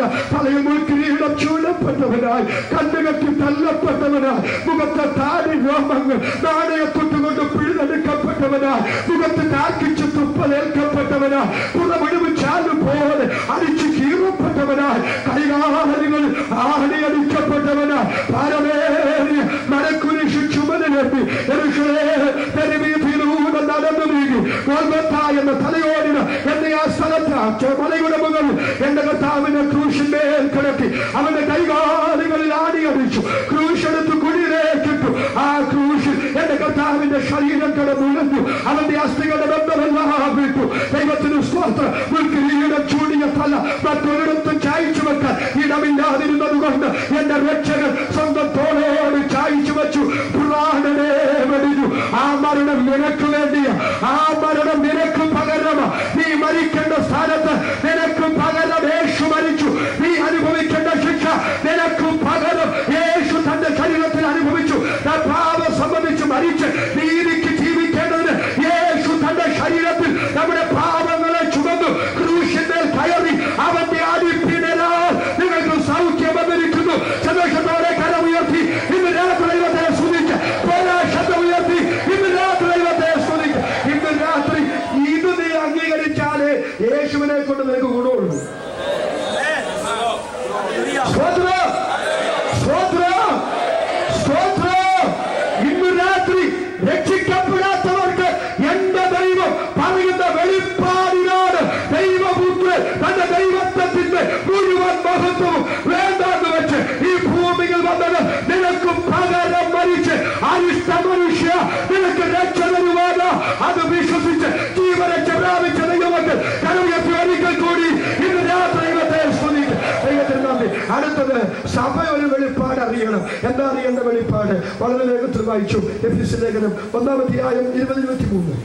അങ്ങനെ അവൻ ക്രിസ്തുവിലും വ്യാപരിച്ചു, അവനെ മരിച്ചവരിടയിൽ നിന്ന് ഉയർപ്പിക്കുകയും സ്വർഗത്തിൽ തന്റെ വലതുഭാഗത്ത് എല്ലാ വാഴ്ചയ്ക്കും അധികാരത്തിനും ശക്തിക്കും കർത്തൃത്വത്തിനും ഈ ലോകത്തിൽ മാത്രമല്ല വരുവാനുള്ളതിനും വിളിക്കപ്പെട്ട സകലത്തിനും അത്യന്തം മീതെ ഇരുത്തുകയും സർവവും അവന്റെ കാൽ കീഴാക്കി വെച്ച് അവനെ സർവത്തിനും മീതിയായി തലയാക്കി എല്ലാറ്റിനും എല്ലാം നിറയ്ക്കുന്നവന്റെ നിറമായിരിക്കുന്നവന്റെ ശരീരമായ സഭയ്ക്ക് കൊടുക്കുകയും ചെയ്യുന്നു. ജീവൻ പ്രാപിച്ച ദൈവമക്കൾക്ക് ആ വാക്യം വായിച്ചു കേട്ടാൽ മതിയല്ലോ. ദൈവത്തിന് സ്തോത്രം ചെയ്യാം. സന്തോഷമുള്ളവർ കരമുയർത്തി ഒരിക്കൽ കൂടി ഇന്ന് രാത്രി ദൈവത്തെ സ്തുതിക്കാം. അങ്ങനെ അവൻ ക്രിസ്തുവിലും വ്യാപരിച്ചു, അവനെ മരിച്ചവരുടെ ഇടയിൽ നിന്ന് ഉയർത്തെഴുന്നേൽപ്പിച്ചു. ഇന്ന് രാത്രി ഞാൻ പ്രസംഗിക്കുന്ന യേശു അരിമത്യക്കാരൻ യോസേപ്പിന്റെ കല്ലറയിൽ ഒതുങ്ങിത്തീർന്നവനല്ല. പുതുപുത്തൻ അവൻ അരിമത്യക്കാരൻ യോസേപ്പിന്റെ കല്ലറ അവന് തന്നെ തിരികെ കൊടുത്തുകൊണ്ട് എന്റെ യേശു ഉയർത്തെഴുന്നേറ്റു. സന്തോഷമുള്ളവർ കരമുയർത്തി ഒരിക്കൽ കൂടി ഇന്ന് രാത്രി ദൈവത്തെ സ്തുതിക്കുക. ദൈവം അവനെ ഉയർത്തെഴുന്നേൽപ്പിച്ചു. അടുത്തത് കേൾക്കണോ? സകല വാഴ്ചകൾക്കും സകല അധികാരങ്ങൾക്കും സകല കർത്തൃത്വങ്ങൾക്കും സകല നാമങ്ങൾക്കും ആദ്യന്തം മീതെ, മീതെ എന്നല്ല ആദ്യന്തം മീതെ എന്റെ യേശു എന്നിരിക്കുക. ഇന്ന് രാത്രി ജീവൻ പ്രാപിച്ച ദൈവമൈതനെ നിനക്കെതിരെ നിൽക്കുന്ന ഏത് വാഴ്ചകളാകട്ടെ, ഏത് അധികാരങ്ങളാകട്ടെ, ഏത് കർത്തൃത്വങ്ങളാകട്ടെ, ഏത് നാമശക്തികളാകട്ടെ, ഇന്ന് രാത്രി നിന്റെ യേശുവിനെ തിരിച്ചറിയുക.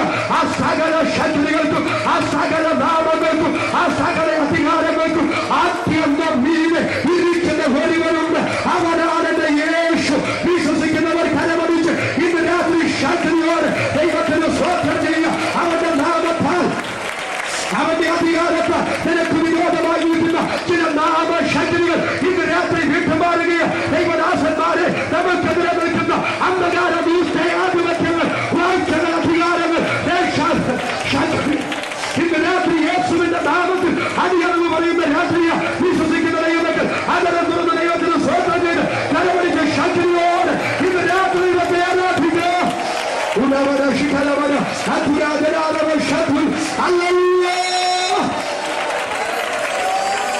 സ്വോത്രം, സ്വോത്രം, സ്വോത്രം, സ്വോത്രം, സ്വോത്രം. കരമുയർത്തി ഒരിക്കൽ കൂടി ദൈവത്തെ സ്തുതിക്കുക.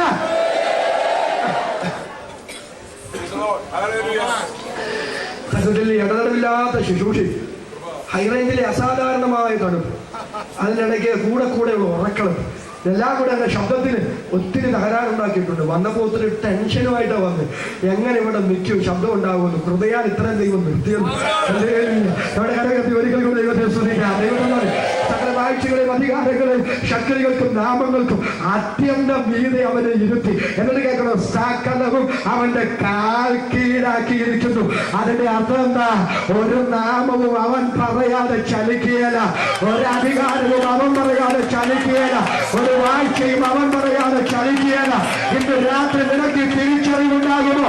ദൈവത്തെ നീ തിരിച്ചറിയുമോ? നിനക്ക് വിരോധമായി നിൽക്കുന്ന സകല ദൂഷ്ടാശക്തികളും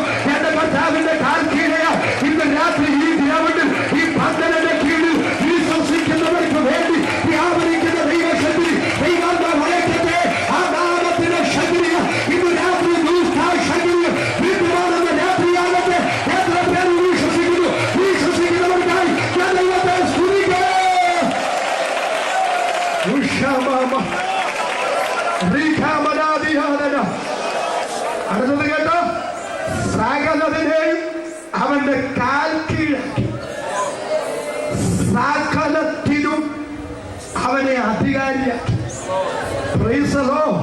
എന്നിട്ട് പറയുക, തന്റെ ശരീരമായ സഭയ്ക്ക് അവനെ തലയായി കൊടുത്തു. Praise the Lord. തീ മറക്കരുത് കേട്ടോ. നമ്മുടെ ദൈവം ആരാന്ന് തിരിച്ചറിയണം. ദൈവത്തെ അറിയുന്ന ജനം ഉറച്ചു നിന്ന് വീര്യം പ്രവർത്തിച്ചു. എന്താ? എന്റെ കർത്താവിനെ സർവാധികാരിയാക്കി. എന്നിട്ടോ തന്റെ ശരീരമായ സഭയ്ക്ക് അവനെ തലയായി കൊടുത്തിരിക്കുന്നു. അവിടെ ഒരു കാര്യം ഞാനെന്ന് പറഞ്ഞോട്ടെ. കണ്ണില്ലാതെ ജീവിക്കുന്നവരെ ഞാൻ കണ്ടിട്ടുണ്ട്, ചെവിയില്ലാതെ ജീവിക്കുന്നവരെ ഞാൻ കണ്ടിട്ടുണ്ട്, കയ്യും കാലുമില്ലാതെ ജീവിക്കുന്നവരെ ഞാൻ കണ്ടിട്ടുണ്ട്, പല അവയവമില്ലാതെ ജീവിക്കുന്നവരെ ഞാൻ കണ്ടിട്ടുണ്ട്. പക്ഷെ തലയില്ലാതെ ജീവിക്കുന്ന ഒരു മനുഷ്യനെ ഞാൻ കണ്ടിട്ടില്ല. അതിന്റെ അർത്ഥം എന്താ? തലയില്ലെങ്കിൽ മനുഷ്യ ശരീരത്തിന് നിലനിൽപ്പില്ല. ഇതൊരു യാഥാർത്ഥ്യമാണെങ്കിൽ സഭയുടെ നിലനിൽപ്പ്, അത് നല്ല നേതൃത്വങ്ങളെ ദൈവം നമുക്ക് തന്നിട്ടുണ്ട്. അത് മാത്രം പോരാ, പണം ദൈവം നമുക്ക് തന്നിട്ടുണ്ട്, അതിനായി ദൈവത്തിന് സ്തോത്രം. അത് മാത്രം പോരാ, കഴിവ് ദൈവം നമുക്ക് തന്നിട്ടുണ്ട്, നല്ല കാര്യം ദൈവത്തിന് സ്തോത്രം. അത് മാത്രം പോരാ, പക്ഷെ സഭയുടെ നിലനിൽപ്പ് തലയാകുന്ന ക്രിസ്തുവുമായുള്ള സജീവമായ ബന്ധമാണെന്ന് എത്ര പേരൊന്ന് രാത്രി വിശ്വസിക്കുന്നു? വിശ്വസിക്കുന്ന ദൈവത്തിനായി ഞാൻ ദൈവത്തിന് സ്തോത്രം ചെയ്യുന്നു. അവരെ കരമുയർത്തി ഒരിക്കൽ കൂടി ഇന്ന് രാത്രി ദൈവത്തെ സ്തുതിക്കുക. മറ്റേത് നമുക്കുണ്ടെങ്കിലും ശരീരമായ സഭയെ തലയാകുന്ന ക്രിസ്തുവുമായി നിനക്കൊരഭേദ്യമായ ബന്ധമില്ലെങ്കിൽ നിനക്കിവിടെ നിലനിൽപ്പില്ല. നിന്റെ നിലനിൽപ്പിന്റെ പിന്നില് ആത്മീക രഹസ്യം തലയുമായുള്ള സജീവമായ ബന്ധമാണ്. ഞാൻ ദൈവത്തെ സ്തുതിക്കുന്നു. കരമുയർത്തി ഒരിക്കൽ കൂടി നമുക്ക് ദൈവത്തെ സ്തുതിക്കാം. സ്വോത്രം, സ്വോത്രം, സ്വോത്രം. നീ അടുത്ത ശ്രദ്ധിച്ചു കേട്ടോ. എന്റെ തല ഭയങ്കര, പക്ഷേ എന്റെ കഴുത്തു മുതൽ ഉള്ളങ്കാല് വരെ തളർന്നു കിടക്കുക. എന്റെ കഴുത്തു മുതൽ ഉള്ളങ്കാല് വരെ തളർന്നു കിടന്നുകൊണ്ട് തല എത്ര നല്ലതാണെന്ന് പറഞ്ഞാലും ഗുണമില്ല. മാത്രം പോയ പോക്കുണ്ട്. കരവുയർത്തി ഒരിക്കലും കൂടെ ദൈവത്തെ സ്തുതിച്ച്. ഞാൻ ആദ്യമേ പറഞ്ഞ എനിക്ക് തീം അങ്ങ് ഇഷ്ടപ്പെട്ടെന്ന്. ദൈവത്തിന്റെ ദാസന് ദൈവാത്മാവ് കൊടുത്ത തീമ. ദൈവത്തിന് നന്ദി. അപ്പൊ എന്റെ തലയ്ക്ക് എന്ത് ചെയ്യാൻ കഴിയുമെന്ന് പ്രകടിപ്പിക്കേണ്ടത് ശരീരത്തിലൂടെയാ. ദൈവത്തിന് സ്തോത്രം. ഇന്ന് രാത്രി ദൈവത്തെ തിരിച്ചറിയണം, സഭ തിരിച്ചറിയണം. എന്താ സഭയുടെ ദൗത്യം? നമ്മുടെ ദൈവം ആരാണെന്ന് ഇന്ന് ദൃശ്യ ലോകത്തിന് ദൈവം വെളിപ്പെടുത്തി കൊടുക്കുന്നത് ശരീരമായ സഭയിലൂടെയാണ്. അതാണ് നമ്മുടെ ദൗത്യം. വിശ്വസിക്കുന്നവർ കരമടിച്ച് ഇന്ന് രാത്രി ശക്തിയാണ് ദൈവത്തിന് സ്തോത്രം ചെയ്യുക. ഒരു ദൈവത്തിന് പോലും ഇന്ന് രാത്രി മൗനമായിരിക്കാതെ വിശ്വസിക്കുന്നവർ ഒരുമിച്ച് കരമടിച്ച് അതിശക്തിയോട് ഇന്ന് രാത്രി ദൈവത്തിന് സ്തോത്രം ചെയ്യണം. ഈ ഗ്രൗണ്ടിൽ ഒരറ്റം മുതൽ മധ്യഘട്ടം വരെ ഇന്ന് രാത്രി ദൈവശക്തി വ്യാപരിക്കണം. ആ അഭിഷേകം ഇന്ന് രാത്രി നിങ്ങളുടെ ശരീരത്തിൽ അനുഭവിച്ചാൽ നിങ്ങൾ കടന്നു പോകാവൂ. എത്ര പേര് വിശ്വസിക്കുന്നു ഇപ്പോൾ ദൈവശക്തി ആത്മസാന്നിധ്യം നിങ്ങൾക്ക് വേണ്ടി ഇറങ്ങി വരുന്നു? വിശ്വസിക്കുന്നവർ അധരം തുറന്ന് കരമടിച്ച് ശക്തിയോട് ഇന്ന് രാത്രി ദൈവത്തെ ആരാധിക്കുക.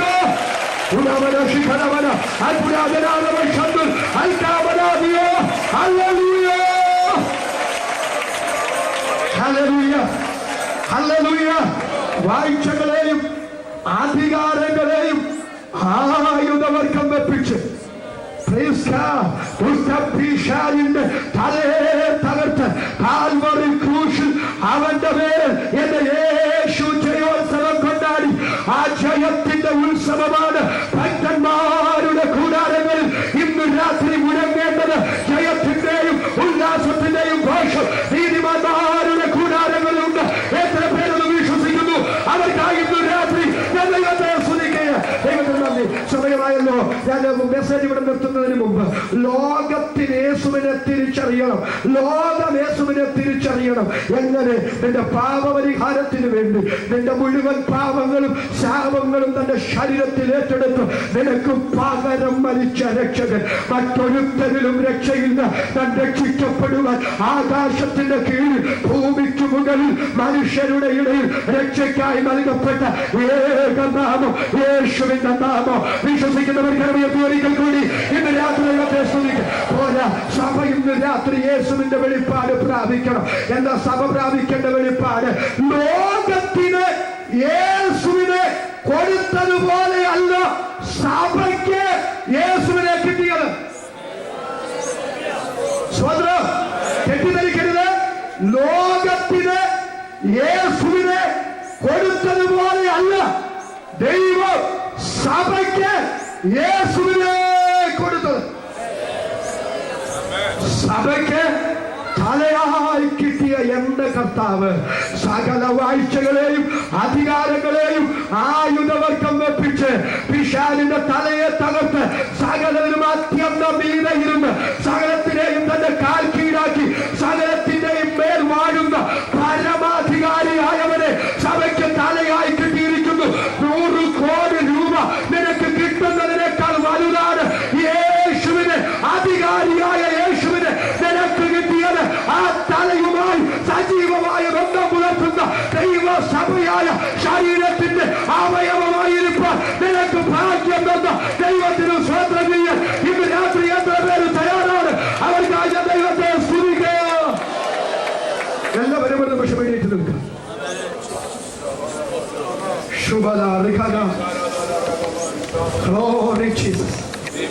ഇപ്പോൾ ഒരു വ്യക്തി പോലും ഈ ഗ്രൗണ്ട് വിട്ട് പോകരുത്. കർത്തൃദാസന്മാർ എനിക്ക് തന്ന സമയത്ത് ഞാൻ ഈ യോഗം നിർത്തിയിട്ടുണ്ട്. ഒരു വ്യക്തി പോലും ഇന്ന് രാത്രി ഇവിടെ വിട്ട് പോകരുത്. ദൈവാത്മാവ് എനിക്ക് ഈ യോഗം തന്ന സന്ദേശം ഇന്ന് രാത്രി ഞാൻ വിളിച്ചു പറഞ്ഞിരിക്കുന്നു. ഞാൻ ഇവിടെ വിളിച്ചു പറഞ്ഞത് നസ്രയനായ യേശുവിനെയാ. ഇന്ന് രാത്രി ദൈവമക്കളെ, നമുക്കൊരു മടങ്ങി വരവ് ആവശ്യമാണ്, നമുക്കൊന്ന് തിരിച്ചു വരവ് ആവശ്യമാണ്. ഭൗതികമായി ഒത്തിരി ഇവിടെ സമ്പാദിച്ച് ഇവിടെ ഒടുങ്ങുകയല്ല ഒരു ദൈവവൈദ്യന്റെ പ്രതീക്ഷ. യേശുവാനാണെന്ന് തിരിച്ചറിഞ്ഞ് ആ ശരീരത്തിന്റെ തലയായ ക്രിസ്തുവാനെന്ന് തിരിച്ചറിഞ്ഞ് അവന്റെ അധികാരം ഈ ലോകത്തിന് വെളിപ്പെടുത്തുകയാണ് ഇന്ന് സഭയുടെ ദൗത്യം. ഇന്ന് രാത്രി സുവിശേഷ യോഗത്തിൽ എന്റെ ദർശനമൊന്ന് മാറ്റുവാൻ കർത്താവേ എനിക്ക് കൃപ ചെയ്യണമെന്ന് ആത്മാർത്ഥമായി ദൈവത്തോട് പ്രാർത്ഥിക്കാൻ എത്ര പേര് ഇന്ന് രാത്രി തയ്യാറാണ്? അവർക്കായി ഞാൻ ദൈവത്തിന് സ്തോത്രം ചെയ്യുന്നു. ഇന്ന് രാത്രി ഞാൻ നിങ്ങളോട് വിളിച്ചു പറയട്ടെ, എന്റെ യേശു ഇന്ന് രാത്രി സർവാധികാരിയാണെങ്കിൽ, സകല വാഴ്ചകളും അധികാരങ്ങളും അവന്റെ കാൽ കീഴാണെങ്കിൽ, സകല നാമങ്ങളും അവന്റെ കാൽ കീഴാണെങ്കിൽ, ഇന്ന് രാത്രി നിനക്കെതിരെ നിൽക്കുന്ന ഏതെങ്കിലും നാമശക്തി ഉണ്ടെങ്കിൽ ഇന്ന് രാത്രി ഞാൻ ഈ വചനം ശുശ്രൂഷിക്കുന്ന സമയം തന്നെ ആ ശക്തികളുടെ മേൽ ദൈവം നിനക്ക് ജയം തരികയും ഇന്ന് രാത്രി ഏതെങ്കിലും ഒരു രോഗ ആത്മാവ് നിനക്കെതിരെ നിൽപ്പുണ്ടെങ്കിൽ ഞാൻ വചനം ശുശ്രൂഷിക്കുന്ന ഈ സമയത്ത് തന്നെ സർവാധികാരിയായ യേശുവിന്റെ നാമത്തിൽ ഇന്ന് രാത്രി രോഗശാന്തി ദൈവം നിന്റെ മേൽ പകരുകയും വിശ്വസിക്കുന്നവർ കരമടിച്ച് ദൈവത്തിന് സ്തോത്രം ചെയ്യണം. ആ വികാരത്തിന്റെ ശക്തികൾ, മന്ത്രവാദത്തിന്റെ ശക്തികൾ, ശൂദ്ര ശക്തികൾ, ആസൂയ ശക്തികൾ ഇന്ന് രാത്രി യേശുവിന്റെ നാമത്തിൽ നിർവീര്യമാകുന്ന രാത്രി വിശ്വസിക്കുന്നവർ ഒന്നിച്ച് കരമടിച്ച ശക്തിയോട് ഈ രാത്രി ദൈവത്തെ ആരാധിക്കുക.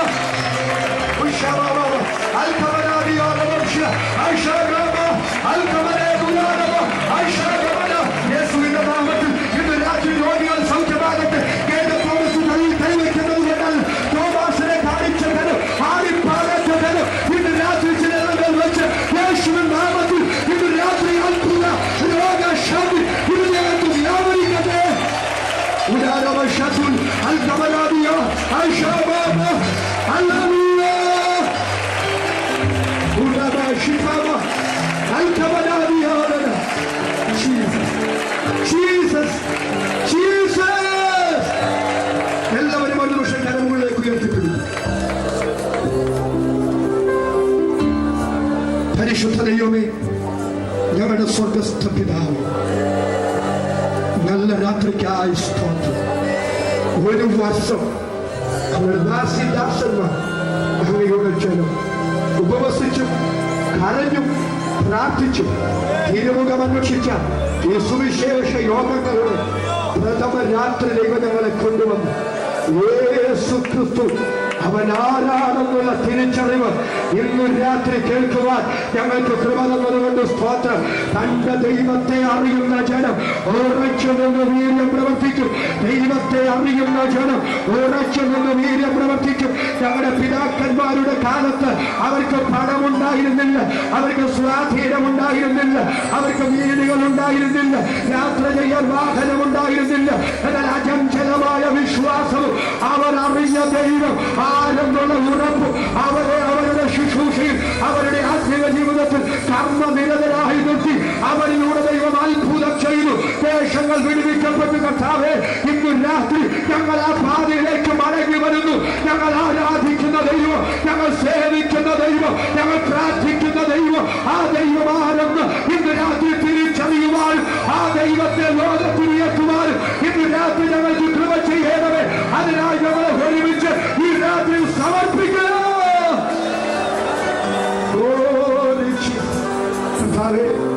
ഇന്ന് രാത്രി ഓരോ പ്രാദേശിക സഭയും ഇവിടെ നിന്ന് കടന്നു പോകുമ്പോൾ അവരായിരിക്കുന്ന ചുറ്റുപാടുകളിൽ സഭയാം ശരീരത്തിന്റെ ശിരസായ യേശുവാരെന്ന് വെളിപ്പെടുത്തുവാനുള്ള ഒരു തീരുമാനത്തോടും അചഞ്ചലമായ വിശ്വാസത്തോടും തീവ്രമായ ആഗ്രഹത്തോടും ഇവിടെ നിന്ന് കടന്നു പോകുവാൻ ദൈവാത്മാവിയുടെ വരുത്തേണമേ. അതങ്ങനെ ചെയ്യുന്നതിനാൽ ഇന്ന് രാത്രി ഞങ്ങൾ ദൈവത്തെ സ്തുതിക്കുക. ഇന്ന് രാത്രി ഇതുവരെ രക്ഷാതനെ പ്രാപിക്കാത്ത ആരെങ്കിലും ഉണ്ടെങ്കിൽ യേശുവാണെന്ന് രാത്രി തിരിച്ചറിഞ്ഞ് യേശു അവർക്ക് വേണ്ടി എന്താണ് ചെയ്തതെന്ന് ഇന്ന് രാത്രി തിരിച്ചറിഞ്ഞ് സ്വർഗത്തിൽ പേരെഴുതപ്പെട്ടവരായി കടന്നു പോകുവാൻ ദൈവയുടെ വരുത്തേണ്. യോഗസംഘാടകർ വിശേഷണദാസൻ അവർക്ക് വേണ്ടി പ്രാർത്ഥിക്കുന്നു. തന്റെ കുടുംബത്തിനായി സ്തോത്രം, തന്റെ ശുശ്രൂഷകൾക്കായി സ്തോത്രം. നമ്മുടെ താഴ്ചയിൽ നമ്മെ ഓർത്തവനെ അവൻ നല്ലവനല്ലോ, അവന്റെ ദയയുള്ളത് ഞങ്ങൾ ഒരുമിച്ച് രാത്രി അങ്ങ് ചെയ്ത എല്ലാ ഉപകാരങ്ങൾക്കും അങ്ങക്ക് നന്ദി പറയാം. പ്രാർത്ഥന കേട്ടതുകൊണ്ട് സ്തോത്രം. യേശുവിൻ നാമത്തിൽ തന്നെ.